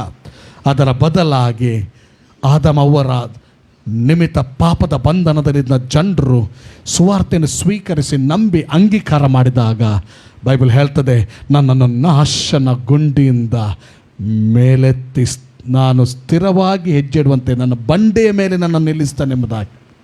Hallelujah, hallelujah. ಇವತ್ತು ನಂಬಿದ ಭಕ್ತ ಸಮೂಹ ಸ್ಲಿಪರಿ ಜಾಗದಲ್ಲಿ ನಿಲ್ಲಲ್ಪಟ್ಟವರಲ್ಲ, ಸ್ಟ್ರಾಂಗ್ ಜಾಗದಲ್ಲಿ ನಿಲ್ಲಲ್ಪಟ್ಟವರು, ಕ್ರಿಸ್ತನೆಂಬ ಬಂಡೆಯ ಮೇಲೆ ನಿಲ್ಲಿಸಲ್ಪಟ್ಟವರು. ಹಲ್ಲೆಲೂಯಾ. ಈಗ ನಮ್ಮ ವಿಷಯವಾಗಿ ನೋಡೋದಾದರೆ, ದೇವರ ಮಕ್ಕಳ ವಿಚಾರವಾಗಿ ನೋಡೋದಾದರೆ, ನಮ್ಮನ್ನು ನಾಶನದ ಗುಂಡಿಂದ ಮೇಲೆತ್ತಿ ರಕ್ಷಣೆಯ ಅವಸ್ಥೆಯಲ್ಲಿ, ರಕ್ಷಣೆಯ ಅನುಭವದಲ್ಲಿ ಬಂಡೆಯ ಮೇಲೆ ಅಂದರೆ ಕ್ರಿಸ್ತನಲ್ಲಿ ನಮ್ಮನ್ನು ನಿಲ್ಲಿಸಿದ್ದಾನೆ. ಇವತ್ತು ಸಭೆ ತನ್ನನ್ನು ಯಾವುದೇ ದೃಷ್ಟಿಯಿಂದ ನೋಡಿಕೊಳ್ಳುವುದರಿಂದ ಸಭೆಗೆ ಲಾಭ ಇಲ್ಲ. ಸಭೆಗೆ ಲಾಭ ಇರೋದು ಕ್ರಿಸ್ತನಲ್ಲಿ ನೋಡಿಕೊಳ್ಳಬೇಕು ಸಭೆ. Hallelujah, hallelujah. ಬಂಡೆಯ ಮೇಲೆ ನಿಲ್ಲಿಸಿದ್ದಾನೆ ನಮ್ಮನ್ನು. ಆ ಕ್ರಿಸ್ತನೇ ಆ ಬಂಡೆಯಾಗಿದ್ದಾನೆ. ಹಲ್ಲೆಲೂಯಾ. ಕ್ರಿಸ್ತನಲ್ಲಿ ನಾವು ನಿಲ್ಲಿಸಲ್ಪಟ್ಟವರಾಗಿದ್ದೇವೆ. ಒಂದು ದಿನ ಅದೇ ಪ್ರಕಾರ ನಾವು ನಿಂತುಕೊಂಡೇ ಇರುವಾಗ, ಒಂದು ದಿನ ಬರುವಾಗ ನಮ್ಮ ಸ್ಥಿತಿ ಏನಾಗ್ತದೆ ಗೊತ್ತುಂಟ? ಕ್ರಿಸ್ತನಲ್ಲಿರುವವರು ಮೇಲಕ್ಕೆ ಏರಿಸಲ್ಪಡ್ತಾರೆ. ಆ ನಂತರ ಆತನೊಂದಿಗೆನೇ ಸದಾ ಕಾಲ ಜೀವಿಸ್ತಾರೆ. ಹಾಗಾದರೆ ಒಂದು ತಿಳ್ಕೊಳ್ಳಿ, ಈ ಲೋಕದಲ್ಲಿ ಏರುಪೇರುಗಳ ಮಧ್ಯೆ ಇರುವಾಗ ದೇವಜನರಿಗೂ ಕೂಡ ತೊಂದರೆ ಆಗ್ಬೋದು, ಹಿಂಸೆಗಳು ಬರ್ಬೋದು, ಕಷ್ಟಗಳು ಬರ್ಬೋದು, ಹೋರಾಟಗಳು ಬರ್ಬೋದು. ಆದರೆ ಯಾವ ಹಿಂಸೆ, ಯಾವ ಕಷ್ಟ, ಯಾವ ಹೋರಾಟವನ್ನು ವೈರಿ ತರ್ತಾ ಇದ್ದಾನೋ ಅವನ ಚರಿತ್ರೆ ದಿನದ ದಿನಕ್ಕೆ ಅವನತಿಯೇ ಅವನ ಗತಿ. Hallelujah, hallelujah. ಉನ್ನತಿ ಅಲ್ಲ, ನಮ್ಮ ಚರಿತ್ರೆ ಎಲ್ಲ ಕಷ್ಟಗಳ ಮಧ್ಯೆ, ಹೋರಾಟಗಳ ಮಧ್ಯೆ ಕ್ರಿಸ್ತ ನಂಬಿಕೆ ಮೂಲಕ ಜಯಶಾಲಿಗಳಾಗಿದ್ದುಕೊಂಡು ಹಲ್ಲೆಲೂಯಾ ಮೇಲಿಂದ ಮೇಲಕ್ಕೆ, ಮಹಿಮೆಯಿಂದ ಮಹಿಮೆಗೆ ಹೋಗುವುದಕ್ಕಾಗಿ ನಾವು ಕರೆಯಲ್ಪಟ್ಟಿದ್ದೇವೆ. Hallelujah, hallelujah. ನಮ್ಮನ್ನು ಕ್ರಿಸ್ತನಲ್ಲಿ ದೇವರು ಮಹಿಮಾ ಪದವಿಗೆ ಸೇರಿಸಿದ್ದಾನೆ. ಅದನ್ನು ನಾವು ಮಹಿಮೆಯಿಂದ ಮಹಿಮಾ ಪದವಿಗೆ ಹೋಗಲ್ಪಡುವವರು. ಆದ್ದರಿಂದ ಕರ್ತನಲ್ಲಿ ಪ್ರೀತಿಯುಳ್ಳ ದೇವಜನರೇ, ಹಲ್ಲೆಲೂಯಾ, ಸೈತಾನನ ಸ್ಥಿತಿ ತಿಳಿದಿದ್ದೇವೆ. ಈಗ ನಾನು ಇನ್ನೊಬ್ಬ ವ್ಯಕ್ತಿಯ ಸ್ಥಿತಿಯನ್ನು ಕುರಿತಾಗಿ ಹೇಳಲಿಕ್ಕೆ ಇಷ್ಟಪಡ್ತೇನೆ. ಯಾರು ಗೊತ್ತುಂಟ? ಭಾರಿ ಇಷ್ಟದ ವ್ಯಕ್ತಿ, ನಾನು ನೀವು ತುಂಬ ಪ್ರೀತಿ ಮಾಡುವಂಥ ವ್ಯಕ್ತಿ, ನಾನು ನೀವು ಡಿಪೆಂಡ್ ಆಗುವಂಥ ವ್ಯಕ್ತಿ. ಯಾರು ಗೊತ್ತುಂಟ? Jesus Christ. ಜೀಸಸ್ ಕ್ರೈಸ್ಟ್ ಒಂದು ಮಾತು ಹೇಳ್ತಾರೆ, ಯೇಸು ಸ್ವಾಮಿ ಒಂದು ಮಾತು ಹೇಳ್ತಾರೆ, ಮತ್ತಾಯನ ಸುವಾರ್ತೆ 11ನೇ ಅಧ್ಯಾಯ 29ನೇ ವಚನ. ಏನು ಹೇಳ್ತಾರೆ ಗೊತ್ತುಂಟ? ನಾನು ಸಾತ್ವಿಕನು, ದೀನ ಮನಸ್ಸುಳ್ಳವನು. ಮತ್ತಾಯ 11:29. ನಾನು ಸಾತ್ವಿಕನು, ದೀನ ಮನಸ್ಸುಳ್ಳವನು ಆಗಿರುವುದರಿಂದ ನನ್ನ ನೊಗವನ್ನು ನಿಮ್ಮ ಮೇಲೆ ತೆಗೆದುಕೊಂಡು, ನನ್ನ ನೊಗವನ್ನು ನಿಮ್ಮ ಮೇಲೆ ತೆಗೆದುಕೊಂಡು ನನ್ನಲ್ಲಿ ಕಲಿತುಕೊಳ್ಳಿರಿ, ನನ್ನಲ್ಲಿ ಕಲಿತುಕೊಳ್ಳಿರಿ. ಆಗ ನಿಮ್ಮ ಆತ್ಮಗಳಿಗೆ ವಿಶ್ರಾಂತಿ ಸಿಕ್ಕುವುದು. ನನ್ನಲ್ಲಿ ಕಲಿತುಕೊಳ್ಳಿರಿ, ಆಗ ನಿಮ್ಮ ಆತ್ಮಗಳಿಗೆ ವಿಶ್ರಾಂತಿ ಸಿಕ್ಕುವುದು. ಯಾಕಂದರೆ ನಾನು ಸಾತ್ವಿಕನು, ದೀನ ಮನಸ್ಸುಳ್ಳವನಂತ ಯೇಸು ಸ್ವಾಮಿ ತನ್ನ ಕುರಿತಾಗಿ ಹೇಳಿಕೊಳ್ತಾ ಇದ್ದಾನೆ. ಹಲ್ಲೆಲೂಯಾ. ನನ್ನಿಂದ ಕಲಿತುಕೊಂಡ್ರೆ ನಿಮ್ಮ ಆತ್ಮಗಳಿಗೆ ವಿಶ್ರಾಂತಿ ಸಿಗ್ತದಂತ ಹೇಳ್ತಾ ಇದ್ದಾನೆ. ಇನ್ನೊಂದು ವಾಕ್ಯ ಓದೋಣ, ಆತನ ಕುರಿತಾಗಿ ಬರೆಯಲ್ಪಟ್ಟದ್ದು ಫಿಲಿಪ್ಪಿ 2ನೇ ಅಧ್ಯಾಯ 5ನೇ ವಚನ. ಕ್ರಿಸ್ತ ಯೇಸುವಿನಲ್ಲಿದ್ದಂಥ ಮನಸ್ಸು, ಕ್ರಿಸ್ತ ಯೇಸುವಿನಲ್ಲಿದ್ದಂಥ ಮನಸ್ಸು ನಿಮ್ಮಲ್ಲಿಯೂ ಇರಲಿ, ನಿಮ್ಮಲ್ಲಿಯೂ ಇರಲಿ. ಆಮೇಲೆ ಆತನು ದೇವ ಸ್ವರೂಪನಾಗಿದ್ದರೂ ದೇವರಿಗೆ ಸರಿಸಮಾನನಾಗಿರುವುದೆಂಬ ಅಮೂಲ್ಯ ಪದವಿಯನ್ನು ಬಿಡಲೊಲ್ಲೆನು ಎಂದೆಣಿಸದೆ ತನ್ನನ್ನು ಬರಿದು ಮಾಡಿಕೊಂಡು ದಾಸನ ರೂಪವನ್ನು ಧರಿಸಿಕೊಂಡು ಮನುಷ್ಯರಿಗೆ ಸದೃಶನಾದನು. ಹಲ್ಲೆಲೂಯಾ. ಆತನು ದೇವ ಸ್ವರೂಪನು, ಪರಲೋಕದಲ್ಲಿದ್ದಾತನು. 5ನೇ ವಚನ ಓದೋಣ. ಕ್ರಿಸ್ತ ಯೇಸುವಿನಲ್ಲಿದ್ದಂಥ ಮನಸ್ಸು ನಿಮ್ಮಲ್ಲಿ ಇರಲಿ. ಆಮೇಲೆ ಆತನು ದೇವ ಸ್ವರೂಪನಾಗಿದ್ದರೂ ದೇವರಿಗೆ ಸರಿಸಮಾನವಾಗಿರುವುದೆಂಬ ಅಮೂಲ್ಯ ಪದವಿಯನ್ನು ಬಿಡಲೊಲ್ಲೆನು ಎಂದೆಣಿಸದೆ ತನ್ನನ್ನು ಬರಿದು ಮಾಡಿಕೊಂಡು ದಾಸನ ರೂಪವನ್ನು ಧರಿಸಿಕೊಂಡು ಮನುಷ್ಯರಿಗೆ ಸದೃಶನಾದನಂತೆ. ಅವನು ಯಾರು ನಿಜವಾಗಿಯೂ? ಅವನು ಮತ್ತು ಸೈತಾನ್ಯಗಿರುವಂಥ ವ್ಯತ್ಯಾಸ, ಕೆರೂಬಿಗಿರುವಂಥ ವ್ಯತ್ಯಾಸ. ಯೇಸು ಕೂಡ ಪರಲೋಕದವನು, ಕೆರೂಬಿ ಕೂಡ ಪರಲೋಕದವನು. Hallelujah, hallelujah. ಯೇಸು ಸೃಷ್ಟಿಕರ್ತನು, ಆ ಕೆರೂಬಿಯನ್ನು ಉಂಟು ಮಾಡಿದವನು ಅವನೇ. ಸೃಷ್ಟಿಕರ್ತನೇ ಎಷ್ಟು ದೀನ ಮನಸ್ಸುಳ್ಳವನಾಗಿದ್ದಾನೆ. ಪಾಪಿಗಳಾದ ನನಗೋಸ್ಕರ, ನಿಮಗೋಸ್ಕರ ತನ್ನ ಮಹಿಮೆಯ ಪದವಿಯನ್ನು ಬಿಡಲೆನ್ನು ಎಂದು ಎಣಿಸದೆ ದಾಸನ ರೂಪವನ್ನು ಧರಿಸಿಕೊಂಡು ಮನುಷ್ಯರಿಗೆ ಸದೃಶನಾದನಂತೆ. ಎಷ್ಟು ದೀನತೆ ನೋಡ್ರಿ. ನಿಜವಾಗಿ ಹೇಳ, ಕ್ರಿಸ್ತನಷ್ಟು ಅಥವಾ ದೇವರಷ್ಟು ಐಶ್ವರ್ಯವಂತರು ಯಾರಾದರೂ ಇದ್ದಾರಾ? ಕ್ರಿಸ್ತನಷ್ಟು ದೇವರಷ್ಟು ಜ್ಞಾನಿಗಳು ಯಾರಾದರೂ ಇದ್ದಾರಾ? ಕ್ರಿಸ್ತನಷ್ಟು ದೇವರಷ್ಟು ಮಹಿಮೆಯಲ್ಲಿರುವವರು ಯಾರಾದರೂ ಇದ್ದೇವೆ ನಾವು? ಕ್ರಿಸ್ತನಷ್ಟು ದೇವರಷ್ಟು ತಿಳಿದವರು ಯಾರಾದರೂ ಇದ್ದಾರಾ? ಅಂತ ದೇವರು ಎಷ್ಟು ಪ್ರೀತಿ ನೋಡಿ ನನ್ನ ಮೇಲೆ, ನಿಮ್ಮ ಮೇಲೆ ತನ್ನನ್ನು ಬರಿದು ಮಾಡಿಕೊಂಡು ಮಹಿಮೆಯುಳ್ಳಾತನು. ಆತನು ಒಂದು ವೇಳೆ ಗರ್ವ ಪಡೋದಾದರೆ ನಿಜವಾಗಿ ಆತನು ಅದಕ್ಕೆ ಯೋಗ್ಯನು. ಆದರೂ ಆತನು ಯೋಗ್ಯನಾಗಿದ್ದರೂ ಕೂಡ ಗರ್ವ ಪಡಲೇ ಇಲ್ಲ. ಸೈತಾನ ನೋಡಿ, ಆತನ ಸೃಷ್ಟಿಯಾದಂಥ ಕೆರೂಬಿ ನೋಡಿ, ಸಮಸ್ಯೆ, ಸೃಷ್ಟಿಗಳಲ್ಲೇ ಸಮಸ್ಯೆ. ಆ ಸೃಷ್ಟಿ ಬಂದು ಭೂಲೋಕದ ಸೃಷ್ಟಿಯನ್ನು ಹಾಳು ಮಾಡಿಬಿಟ್ಟಿತ್ತು. ಇವತ್ತು ಹಾಳು ಮಾಡಿದ್ದು ಮಾತ್ರವಲ್ಲದೆ ತನ್ನ ಆ ಒಂದು ಅಗ್ನಿಬಾಣ, ಗರ್ವ ಅನ್ನುವಂಥದ್ದು ಅಗ್ನಿಬಾಣವನ್ನು ಹಾಕಿ ಕ್ರಿಸ್ತನಿಗೆ ವಿರುದ್ಧವಾಗಿ, ದೇವರಿಗೆ ವಿರುದ್ಧವಾಗಿ ಜೀವಿಸಿ, ದೇವರ ಹೃದಯದ ಆಶೆ, ಕ್ರಿಸ್ತನ ಹೃದಯದ ಆಶೆ ನೆರವೇರದಂತೆ. ಏನು ದೇವರ ಹೃದಯದ ಆಶೆ ಏನು ಗೊತ್ತುಂಟ? ನಾನು ನೀನು ಉನ್ನತಿಯಿಂದ ಉನ್ನತಿಗೆ, ಮಹಿಮೆಯಿಂದ ಮಹಿಮೆಗೆ ಬರಬೇಕು, ಎಲ್ಲ ಏರಿಯಾದಲ್ಲೂ ವೃದ್ಧಿಯಾಗಬೇಕೆಂಬಂಥ ಒಂದು ಆಲೋಚನೆ, ಆಶೆ. ಆದರೆ ಅದೇ ಆ ವೈರಿ, ಆ ಸೃಷ್ಟಿಯಾದಂಥ ಕೆರುಬಿ, ದೊಬ್ಬಲ್ಪಟ್ಟ ಕೆರುಬಿ ಬಂದು ಏನು ಮಾಡ್ತಾ ಇದ್ದಾನೆ? ಕ್ರಿಸ್ತನ ಮನಸ್ಸು ಇರದಂತೆ, ಅವನ ಮನಸ್ಸಲ್ಲಿ ನಾವು ಜೀವಿಸುವಂತೆ ಅನೇಕ ಸಾರಿ ಏನು ಮಾಡ್ತಾನೆ? ನಮ್ಮನ್ನು ಮೋಸಪಡಿಸ್ತಾನೆ. ಒಂದು ತಿಳ್ಕೊಳ್ರಿ, ನಾವು ನಮ್ಮ ಲೈಫಲ್ಲಿ ಒಂದು ಪ್ರಾಕ್ಟೀಸ್ ಮಾಡಬೇಕು. ಇತರರನ್ನು ಪರೀಕ್ಷಿಸುವುದನ್ನು ಬಿಟ್ಟೇ ಬಿಡಬೇಕು. ಕ್ಷಣ ಕ್ಷಣಕ್ಕೆ ಯೇಸುವಿನ ಮುಂದೆ, ವಾಕ್ಯದ ಮುಂದೆ ಕುಳಿತುಕೊಳ್ಳಬೇಕು. ನಾನು ಎಲ್ಲಿ ತಪ್ಪಿದ್ದೇನಾ? ನಾನು ಎಲ್ಲಿ ದೇವರ ಮುಂದೆ ಕಡಿಮೆಯಾಗಿ ಕಂಡಿದ್ದೇನಾ? ದೇವರ ಆತ್ಮನನ್ನು ದುಃಖಿಸಿದ್ದೇನೆ ಎಂಬುದಾಗಿ ನಾವು ನಮ್ಮನ್ನೇ ಪರೀಕ್ಷೆ ಮಾಡೋದು ಬಹಳ ಅತ್ಯುತ್ತಮ. ಇತರರು ಏನಾದರೂ ಕೂಡ ಅವರು ಲೆಕ್ಕ ಕೊಡಬೇಕು. ನೀನು ಏನಾದರೆ ನೀನು ಲೆಕ್ಕ ಕೊಡಬೇಕು, ನಾನು ಏನಾದರೆ ನಾನು ಲೆಕ್ಕ ಕೊಡಬೇಕು. ಸಮ್ಟೈಮ್ಸ್ ನಮಗೆ ಗೊತ್ತಾಗೋದಿಲ್ಲ, ನಾವು ಪ್ರೈಡಿಗೆ ಹೋದಂಥದ್ದು ಗೊತ್ತಾಗೋದಿಲ್ಲ. ಯಾಕಂದರೆ ಸೈತಾನ ಉಂಟಲ್ಲ, ಕೆಲವರು ಚಿತ್ರದಲ್ಲೆಲ್ಲ ತೋರಿಸಿಕೊಟ್ಟಾಗೆ ಕೊಂಬು, ನಾಲಿಗೆ, ಇಷ್ಟು ಕಣ್ಣುಗಳು, ಅದಲ್ಲವ. ಬ್ಯೂಟಿಫುಲ್ ಸೈತಾನ ಅನ್ನುವಂಥ ಪದ ಅದು ಬ್ಯೂಟಿಫುಲ್ಲಲ್ಲಿ ವರ್ಣಿಸಲ್ಪಟ್ಟಿದೆ. ಎಲ್ಲ ಹಿತವಾಗಿರ್ತದೆ, ಚಂದವಾಗಿರ್ತದೆ, ಗೊತ್ತೇ ಆಗೋದಿಲ್ಲ. ಸೋಪ್ ಅಡ್ವರ್ಟೈಸ್ ಭಾರಿ ಪೊರ್ಲು, ಭಾರಿ ಮಳ ತೂಲೆ.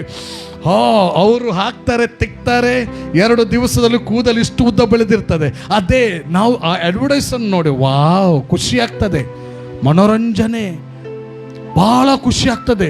ಅದನ್ನು ತಂದು ನಾನು ತಿಕ್ಕಿದ್ರೆ ನೋಡಿ, ಇಲ್ಲಿ ಕೂಜಲೆ ಕಡಿಮೆ ಒಂದುಂಟು. ಸ್ವೀಟ್ ಪಾಯ್ಸನ್ ಅವ, ಕೊಂಬಲ್ಲ, ಕಣ್ಣಲ್ಲ, ವಿಕಾರ ಅಲ್ಲ, ಬ್ಯೂಟಿಫುಲ್, ಚಂದವಾಗಿ, ಉತ್ತಮವಾಗಿ, ರಮ್ಯವಾಗಿ ಅವನು ಬರ್ತಾನೆ, ಗೊತ್ತೇ ಆಗೋದಿಲ್ಲ. ಸಮ್ಟೈಮ್ಸ್ ನಮ್ಮ ಜೀವಿತ ಇತರರ ಜೀವಿತವನ್ನೇ ಪಾಯಿಂಟ್ ಔಟ್ ಮಾಡೋದ್ರಲ್ಲಿ ಸಮಯ ಕಳೆದು ಹೋದರೆ ಖಂಡಿತ ಒಂದು ವೇಳೆ ನನ್ನ ಜೀವಿತ ಆಗಿರೋದ್ರೆ ನಾನು ಮೋಸ ಹೋಗ್ತೇನೆ ಅಂತ ಲೆಕ್ಕ. ನಾನು ಮೋಸ ಹೋಗ್ತೇನೆ. ನನ್ನಲ್ಲಿ ಪ್ರೈಡ್ ಬಂದದ್ದೇ ಗೊತ್ತಾಗಲಿಕ್ಕಿಲ್ಲ. ಪ್ರೈಡ್ ಅನ್ನುವಂಥದ್ದು ಬೈಬಲ್ ಚರಿತ್ರೆಯಲ್ಲಿ ನಾವು ನೋಡುವಾಗ ಯಾರನ್ನು ಅದು ಮೇಲೆ ಬರಲಿಕ್ಕೆ ಬಿಡಲೇ ಇಲ್ಲ. ಆದರೆ ಯೇಸು ನೋಡ್ರಿ, ಎಲ್ಲ ಪ್ರೈಡ್ಗೆ ಅವನು ಅರ್ಹನು. ಎಲ್ಲಾದರೂ ಯೇಸು ಕೊಚ್ಚಿಕೊಂಡದ್ದುಂಟ? ಎಲ್ಲಾದರೂ ಯೇಸು ಉಬ್ಬಿಕೊಂಡದ್ದುಂಟ?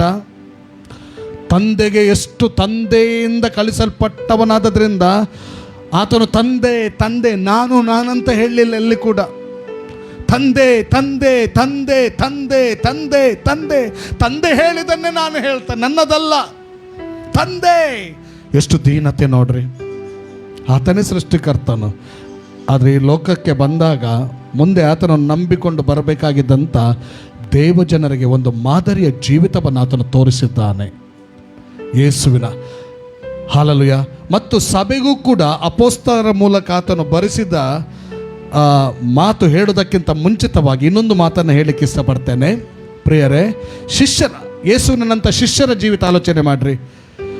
ಈ ಕ್ರಿಮಿಕೀಟ, ಸೈತಾನನ ಒಂದು ಕ್ರಿಮಿಕೀಟ, ಗರ್ವ ಅನ್ನುವಂಥದ್ದು ಶಿಷ್ಯರೊಳಗೆ ಕೂಡ ಹೋಗ್ಲಿಕ್ಕೆ ನೋಡಿತು. ನೋಡಿ, ಮತ್ತಾಯನ ಸುವಾರ್ತೆ 18ನೇ ಅಧ್ಯಾಯ 1ರಿಂದ 4ನೇ ವಚನ. ಮತ್ತಾಯನ ಸುವಾರ್ತೆ 18 1ರಿಂದ 4ನೇ ವಚನ. Thank you Jesus. ಆ ವೇಳೆಯಲ್ಲಿ ಶಿಷ್ಯರು ಯೇಸುವಿನ ಬಳಿಗೆ ಬಂದು, ಪರಲೋಕ ರಾಜ್ಯದಲ್ಲಿ ಯಾವನು ಹೆಚ್ಚಿನವನು ಎಂದು ಕೇಳಲು ಆತನು ಚಿಕ್ಕ ಮಗುವನ್ನು ಹತ್ತಿರಕ್ಕೆ ಕರೆದು ಅವರ ನಡುವೆ ನಿಲ್ಲಿಸಿ ಅವರಿಗೆ, ನೀವು ತಿರುಗಿಕೊಂಡು ಚಿಕ್ಕ ಮಕ್ಕಳಂತೆ ಆಗದೆ ಹೋದರೆ ನೀವು ಪರಲೋಕ. ಒಂದು ನಿಮಿಷ, ಅದರ ಪೀಠಿಕೆ ಸ್ವಲ್ಪ ಓದಿ. ಯೇಸು ತನ್ನ ಶಿಷ್ಯರಿಗೆ 1ನೇ ವಚನದ ಪೀಠಿಕೆ ಭಾಗ. ಪೀಠಿಕೆ ಇಲ್ವಾ ಅಲ್ಲಿ? ಯೇಸು ತನ್ನ ಶಿಷ್ಯರಿಗೆ ಶಿಶುಭಾವ ಇರಬೇಕೆಂತಲೂ ಸಹೋದರರ ಪಾಪಗಳನ್ನು ಕ್ಷಮಿಸಬೇಕೆಂತಲೂ ಬೋಧಿಸಿದ. ಶಿಶುಭಾವ ಅಂದ್ರೆ ದೀನತೆ, ತಗ್ಗಿನ ಮನೋಭಾವ. ಆಮೇಲೆ ಆ ವೇಳೆಯಲ್ಲಿ ಶಿಷ್ಯರು ಯೇಸುವಿನ ಬಳಿಗೆ ಬಂದು ಪರಲೋಕ ರಾಜ್ಯದಲ್ಲಿ ಯಾವನು ಹೆಚ್ಚಿನವನು ಎಂದು ಕೇಳಲು ಆತನು ಚಿಕ್ಕ ಮಗುವನ್ನು ಹತ್ತಿರಕ್ಕೆ ಕರೆದು ಅವರ ನಡುವೆ ನಿಲ್ಲಿಸಿ ಅವರಿಗೆ, ನೀವು ತಿರುಗಿಕೊಂಡು ಚಿಕ್ಕ ಮಕ್ಕಳಂತೆ ಆಗದೆ ಹೋದರೆ ನೀವು ಪರಲೋಕ ರಾಜ್ಯದಲ್ಲಿ ಸೇರುವುದೇ ಇಲ್ಲವೆಂದು ನಿಮಗೆ ಸತ್ಯವಾಗಿ ಹೇಳುತ್ತೇನೆ. ಹೀಗಿರುವುದರಿಂದ ಯಾವನು ಈ ಚಿಕ್ಕ ಮಗುವಿನಂತೆ ತನ್ನನ್ನು ತಗ್ಗಿಸಿಕೊಳ್ಳುತ್ತಾನೋ ಅವನೇ ಪರಲೋಕ ರಾಜ್ಯದಲ್ಲಿ ಹೆಚ್ಚಿನವನು. ಇದಲ್ಲದೆ ಯಾವನಾದರೂ ನನ್ನ ಹೆಸರಿನಲ್ಲಿ ಇಂಥ ಒಂದು ಚಿಕ್ಕ ಮಗುವನ್ನು ಸೇರಿಸಿಕೊಂಡರೆ ನನ್ನನ್ನು ಸೇರಿಸಿಕೊಂಡ ಹಾಗಾಯಿತು. ಆದರೆ ನನ್ನಲ್ಲಿ ನಂಬಿಕೆ ಇಡುವ ಈ ಚಿಕ್ಕವರಲ್ಲಿ ಒಬ್ಬನಿಗೆ ಯಾವನಾದರೂ ಅಡ್ಡಿಯಾದರೆ ಅಂಥವನ ಕೊರಳಿಗೆ ಬೀಸುವ ಕಲ್ಲು ಕಟ್ಟಿ. 4 ವಚನ ಮಾತ್ರ, 4 ವಚನದವರೆಗೆ. 4ನೇ ವಚನ ಏನು ಹೇಳ್ತದೆ? ಹೀಗಿರುವುದರಿಂದ ಈ ಚಿಕ್ಕ ಮಗುವಿನಂತೆ ತನ್ನನ್ನು ತಗ್ಗಿಸಿಕೊಳ್ಳುತ್ತಾನೋ ಅವನೇ ಪರಲೋಕ ರಾಜ್ಯದಲ್ಲಿ ಹೆಚ್ಚಿನವನು. ಅವರ ಒಳಗೆ ಸಹ ಏನು ಬರ್ತಾರೆ ಗೊತ್ತುಂಟ? ನಮ್ಮಲ್ಲಿ ಹೆಚ್ಚಿನವರು ಯಾರು ಎಂಬಂತ ಒಂದು ಇದು ಬರ್ತಾ ಉಂಟು. ಅದಕ್ಕೆ ಯೇಸುಗೆ ತಿಳಿದು ಯೇಸು ಮಗುವಿನ ಹಾಗೆ ತಗ್ಗಿಸಿಕೊಳ್ಬೇಕಂತ ಹೇಳ್ತಾ ಇದ್ದಾನೆ. ಇನ್ನೊಂದು ವಾಕ್ಯವನ್ನು ಓದೋಣ. ಮತ್ತಾಯನ ಸುವಾರ್ತೆ ಅದರಲ್ಲಿ 23ನೇ ಅಧ್ಯಾಯ 12ನೇ ವಚನ. ಅಲ್ಲಿ ಕೂಡ ಶಿಷ್ಯರಿಗೆ ನೇರವಾಗಿ ಹೇಳುವಂಥ ಒಂದು ಮಾತು ಯೇಸು ಸ್ವಾಮಿ. 23ನೇ ಅಧ್ಯಾಯ ಮತ್ತಾಯ 12ನೇ ವಚನದಲ್ಲಿ ಹೇಳ್ತದೆ, ತನ್ನನ್ನು ಹೆಚ್ಚಿಸಿಕೊಳ್ಳುವವನು ತಗ್ಗಿಸಲ್ಪಡುವನು, ತನ್ನನ್ನು ತಗ್ಗಿಸಿಕೊಳ್ಳುವವನು ಹೆಚ್ಚಿಸಲ್ಪಡುವನು. Hallelujah, hallelujah. ತನ್ನನ್ನು ಹೆಚ್ಚಿಸಿಕೊಳ್ಳುವವನು ತಗ್ಗಿಸಲ್ಪಡುವನು, ತನ್ನನ್ನು ತಗ್ಗಿಸಿಕೊಳ್ಳುವವನು ಹೆಚ್ಚಿಸಲ್ಪಡುವನು. ತಿರುಗಿ ನಾವು ಫಿಲಿಪ್ಪಿ 2ನೇ ಅಧ್ಯಾಯ 6, 7, 8 ವಚನ ನಾವು ಓದೋಣ. ಯೇಸು ಸ್ವಾಮಿ ತಗ್ಗಿಸಿಕೊಂಡದ್ರಿಂದ 7, 8 ಓದಿ. ತಗ್ಗಿಸಿಕೊಂಡದ್ರಿಂದ ಏನಾಯ್ತು ಗೊತ್ತಾ? ತನ್ನನ್ನು ಬರಿದು ಮಾಡಿಕೊಂಡು ದಾಸನ ರೂಪವನ್ನು ಧರಿಸಿಕೊಂಡು ಮನುಷ್ಯರಿಗೆ ಸದೃಶನಾದನು. 7, 8 ಮುಂದೆ ಓದ್ತಾ ಹೋಗುವ. ಹೀಗೆ ಆತನು ಆಕಾರದಲ್ಲಿ ಮನುಷ್ಯನಾಗಿ ಕಾಣಿಸಿಕೊಂಡಿದ್ದಾಗ ತನ್ನನ್ನು ತಗ್ಗಿಸಿಕೊಂಡು ಮರಣವನ್ನು, ಅಂದರೆ ಶಿಲುಬೆಯ ಮರಣವನ್ನಾದರೂ ಹೊಂದುವಷ್ಟು ವಿಧೇಯನಾದನು. ಮುಂದೆ 9, ಈ ಕಾರಣದಿಂದ ದೇವರು ಆತನನ್ನು ಅತ್ಯುನ್ನತ ಸ್ಥಾನಕ್ಕೆ ಏರಿಸಿ ಎಲ್ಲ ಹೆಸರುಗಳಿಗಿಂತ ಶ್ರೇಷ್ಠವಾದ ಹೆಸರನ್ನು ಆತನಿಗೆ ದಯಪಾಲಿಸಿದ್ದಾನೆ. ಹಲ್ಲೆಲೂಯಾ. ಯೇಸುವಿಗೆ ಅತ್ಯುನ್ನತ ಸ್ಥಾನ. ಕಾರಣ ಏನು ಗೊತ್ತುಂಟ? ತಗ್ಗಿಸಿಕೊಳ್ಳೋದ್ರಿಂದ. Hallelujah, hallelujah, hallelujah. ಗರ್ವವು ಮನುಷ್ಯನನ್ನು ದೀನ ಸ್ಥಿತಿಗೆ ತರ್ತದೆ, ಆದರೆ ದೀನತೆಯು ಮನುಷ್ಯನನ್ನು ಉನ್ನತ ಅತ್ಯುತ್ತ ಸ್ಥಾನಕ್ಕೆ ಏರಿಸ್ತದೆ. ಕರ್ತನಲ್ಲಿ ಪ್ರೀತಿಯುಳ್ಳ ದೇವಜನರೇ, ಪೌಲನು ಅಪೊಸ್ತಲನಾದ ಯಾಕೋಬನ್ನು ಕೂಡ ತಿಳಿಸುವಾಗ ಸಭೆಗೆ ಹೇಳ್ತಾ ಇದ್ದಾನೆ. ಏನು ಹೇಳ್ತಾ ಇದ್ದಾನೆ ಗೊತ್ತುಂಟ? 4ನೇ ಅಧ್ಯಾಯ 6ನೇ ವಚನ. ಆತನು ನಮ್ಮ ಮೇಲೆ ಅತಿಶಯವಾದ ಕೃಪೆಯನ್ನು ಇಡುತ್ತಾನೆ, ಆದುದರಿಂದ ದೇವರು ಅಹಂಕಾರಿಗಳನ್ನು ಎದುರಿಸುತ್ತಾನೆ, ದೀನರಿಗಾದರೂ ಕೃಪೆಯನ್ನು ಅನುಗ್ರಹಿಸುತ್ತಾನೆ. ಗ್ರೇಸ್ ಇಲ್ಲದ್ರೆ ಮೇಲೆ ಬರ್ಲಿಕ್ಕೆ ಆಗೋದಿಲ್ಲ. ಹೊಸ ಕೃಪೆ ಬೇಕು. ಕ್ರಿಸ್ತನಲ್ಲಿಗೆ ನಾವೊಮ್ಮೆ ನಮ್ಮ ಪಾಪ ಪರಿಹಾರಕ್ಕಾಗಿ ಕೃಪೆ ಹೊಂದಿದ್ರೆ ಮಾತ್ರ ಸಾಲುವುದಿಲ್ಲ. ನಮ್ಮ ಜೀವಿತ ದಿನಮಾನಗಳಲ್ಲಿ ನಾವು ಮೇಲಕ್ಕೆ ಬರಬೇಕಾದ್ರೆ, ನಮ್ಮಿಂದ ಆಗದ ಕಾರ್ಯಗಳು ನಮ್ಮ ಜೀವಿತಕ್ಕೆ ಆಗಬೇಕಾದ್ರೆ ಅದು ದೇವರ ಕೃಪೆ, ಹೊಸ ಕೃಪೆ ಬೇಕು. Hallelujah, hallelujah, hallelujah, hallelujah. ಅದು ಸಿಕ್ಕುದು. ದೀನರಿಗಾದರೂ ತನ್ನ ಕೃಪೆಯನ್ನು ಅನುಗ್ರಹಿಸ್ತಾನೆ. ಮತ್ತೆ ಮುಂದಿನ ವಚನ. ಹೀಗಿರಲಾಗಿ ದೇವರಿಗೆ ಒಳಗಾಗಿರಿ, ಸೈತಾನನನ್ನು ಎದುರಿಸಿರಿ. ಹೀಗಿರಲಾಗಿ ನಮ್ಮಲ್ಲಿ ಅಹಂ ಹುಟ್ಟಿಸುವಂತ ಸೈತಾನನನ್ನು ಎದುರಿಸಬೇಕಾಗಿದೆ. ದೇವರಿಗೆ ಒಳಗಾಗುವುದಂದ್ರೆ ದೇವರಲ್ಲಿ, ಕ್ರಿಸ್ತನಲ್ಲಿ ಕಂಡುಬಂದ ಆ ಒಂದು ದೀನತೆಯಲ್ಲಿ ನಾವು ಕಾಣಿಸಿಕೊಳ್ಬೇಕಾಗಿದೆ. Hallelujah, hallelujah. ಎಲ್ಲಿ ದೀನತೆ ಇದೆಯೋ ಅಲ್ಲಿ ಕೃಪೆ ಏನಾಗ್ತದೆ ಗೊತ್ತುಂಟ? ಆಪರೇಟ್ ಆಗ್ತಾ ಇರ್ತದೆ. ಎಲ್ಲಿ ಕೃಪೆಯ ಮೇಲೆ ಒಬ್ಬ ಮನುಷ್ಯನು ಕೃಪೆ ಹೊಂತಾನೋ ಅವನು ಉನ್ನತಿಯಿಂದ ಉನ್ನತಿಗೆ ಬರ್ತದೆ, ಎಲ್ಲ ಕ್ಷೇತ್ರಗಳಲ್ಲಿ ಅಭಿವೃದ್ಧಿ ಆಗ್ತಾನೆ. ಹಲ್ಲೆಲೂಯಾ. ಅದನ್ನು ಕರ್ತನಲ್ಲಿ ಪ್ರೀತಿಯುಳ್ಳ ದೇವಜನರೇ, ಈಗ ದೀನತೆ, ಇನ್ನೊಂದು ವಾಕ್ಯವನ್ನು ನಾನು ಕೊಡಲಿಕ್ಕೆ ಇಷ್ಟಪಡ್ತೇನೆ. 1 ಪೇತ್ರ 5ನೇ ಅಧ್ಯಾಯ 6ನೇ ವಚನ.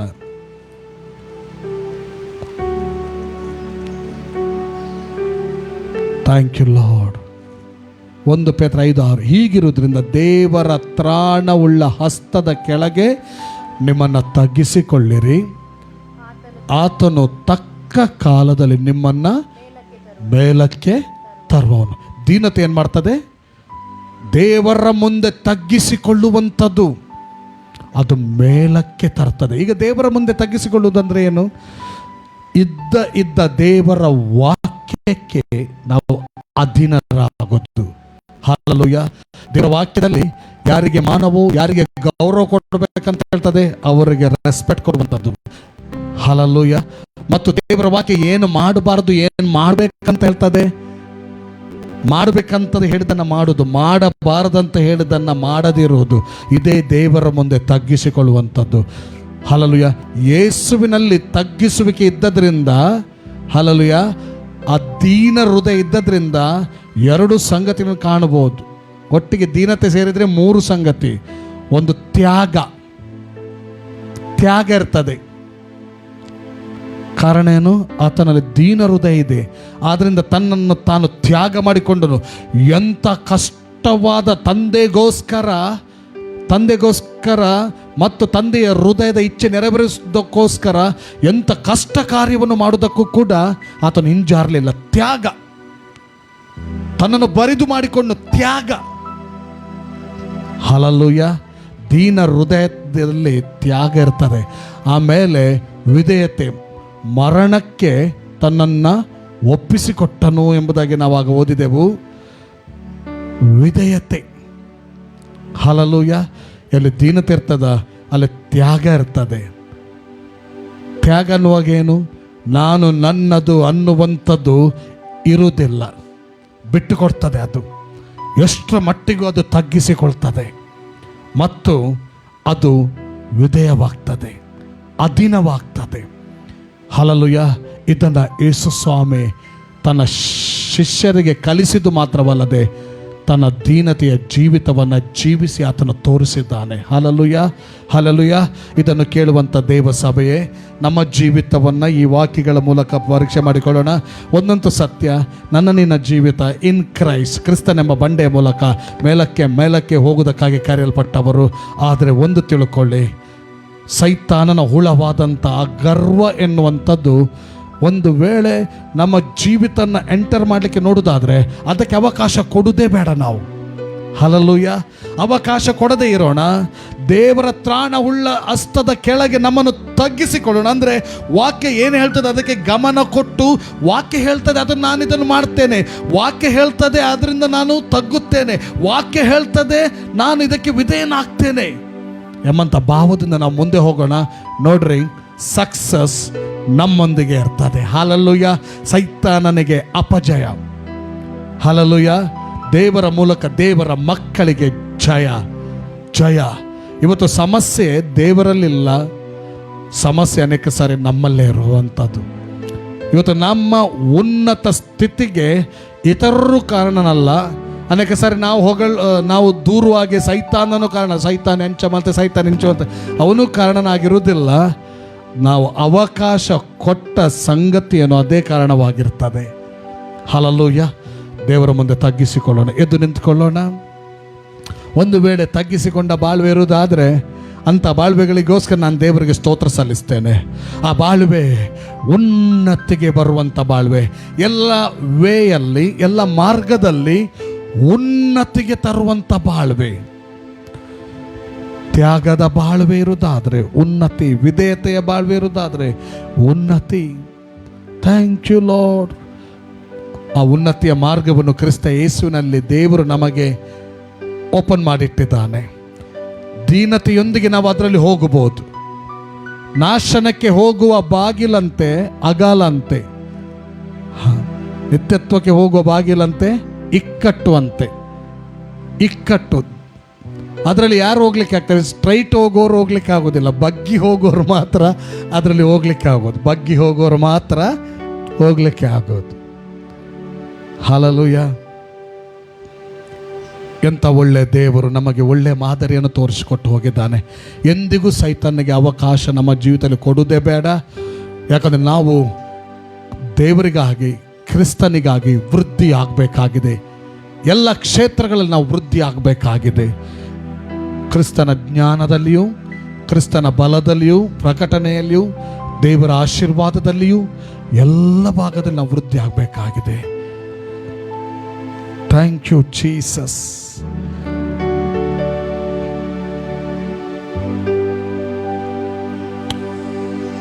Thank you Jesus. ಇನ್ನೊಂದು ವಾಕ್ಯ ಹೀಗೆ ಹೇಳ್ತದೆ, 11ನೇ ಅಧ್ಯಾಯ ಜ್ಞಾನೋಕ್ತಿ 2ನೇ ವಚನ, ಎಲ್ಲಿ ಹೆಮ್ಮೆಯೋ ಅಲ್ಲಿ ನಾಚಿಕೆ, ದೀನರಲ್ಲಿ ಜ್ಞಾನ. ಎಲ್ಲಿ ಹೆಮ್ಮೆಯೋ ಅಲ್ಲಿ ನಾಚಿಕೆ, ದೀನರಲ್ಲಿ ಜ್ಞಾನ ಎಂಬುದಾಗಿ. ಒಂದು ಕ್ಷಣ ನಮ್ಮ ಜೀವಿತ ಪರೀಕ್ಷೆ ಮಾಡಿಕೊಳ್ಳೋಣ. ಒಂದು ವೇಳೆ ನಮ್ಮ ಸ್ಪಿರಿಟ್ ದೇವರಾತ್ಮನ ಹೇಳೋದಾದರೆ, ದೇವರಿಗೆ ಸ್ತೋತ್ರ, ಕಂಟಿನ್ಯೂ ಆಗಿ ಅದರಲ್ಲಿ ನಾವು ಮುಂದುವರಿಯೋಣ. ಉನ್ನತಿಯಿಂದ ಉನ್ನತಿಗೆ ಹೋಗೋಣ, ಮಹಿಮೆಯಿಂದ ಮಹಿಮೆಗೆ ಹೋಗೋಣ. ಒಂದು ವೇಳೆ ದೇವರಾತ್ಮನ ಹೇಳೋದಾದರೆ, ಇಲ್ಲ ನಿನ್ನೊಳಗೆ ಅಥವಾ ನನ್ನೊಳಗೆ ಆ ಗರ್ವದ ಒಂದು ತುಣುಕು ಹೊಕ್ಕಿದೆ ಅಂತ ಹೇಳೋದಾದರೆ ಒಪ್ಪಿಸಿಕೊಡೋಣ, ಪ್ರಾರ್ಥನೆ ಮಾಡೋಣ. Thank you Lord. ನಿನ್ನ ಪ್ರಸನ್ನತೆ ನಮ್ಮನ್ನು ವೃದ್ಧಿ ಮಾಡುವಂಥದ್ದಾಗಿದೆ. ಅದಕ್ಕಾಗಿ ಸ್ತೋತ್ರ ಸಲ್ಲಿಸ್ತೇವೆ. Thank you Jesus. Thank you Jesus. ದೇವರೇ, ನಿನ್ನನ್ನು ಈಗ ಲೈವ್ನಲ್ಲಿ ವೀಕ್ಷಿಸ್ತಿರುವಂಥ ಜನರಿಗೋಸ್ಕರ, ಮುಂದಿನ ಸಮಯದಲ್ಲಿ ದಿನಗಳಲ್ಲಿ ವೀಕ್ಷಿಸುವಂಥ ಜನರಿಗೋಸ್ಕರ ಕೂಡ ನಾನು ಪ್ರಾರ್ಥಿಸ್ತೇನೆ. ಯೇಸುವಿನ ನಾಮದಲ್ಲಿ ನಿನ್ನ ವಾಕ್ಯದ ಆಶೀರ್ವಾದವನ್ನು ಎಲ್ಲರೂ ಅನುಭವಿಸಲಿ. ಎಲ್ಲರ ಮೂಲಕ ನಿನ್ನ ಮಹಿಮೆಯ ಕಾರ್ಯಗಳು ನಡೆಯಲಿ. ದೇವರೇ, ಸಭೆ ನಿನ್ನ ಜ್ಞಾನ, ನಿನ್ನ ಬಲದಲ್ಲಿ ವೃದ್ಧಿ ಆಗಲಿ. ನಾಶನದಲ್ಲಿರುವಂಥ ಆತ್ಮಗಳ ರಕ್ಷಣೆಗೆ ಕಾರಣದಾರವಾಗಲಿ. ಅನೇಕ ಆತ್ಮಗಳನ್ನು ಕರ್ತನೇ ನಿನ್ನಲ್ಲಿದ್ದು ಗೆದ್ದುಕೊಳ್ಳುವ ಜ್ಞಾನದಿಂದ ತುಂಬಲ್ಪಡಲಿ. ಯೇಸುವಿನ ನಾಮದಲ್ಲಿ ಪ್ರಾರ್ಥಿಸಿದ್ದೇನೆ ತಂದೆ, ಆಮೆನ್.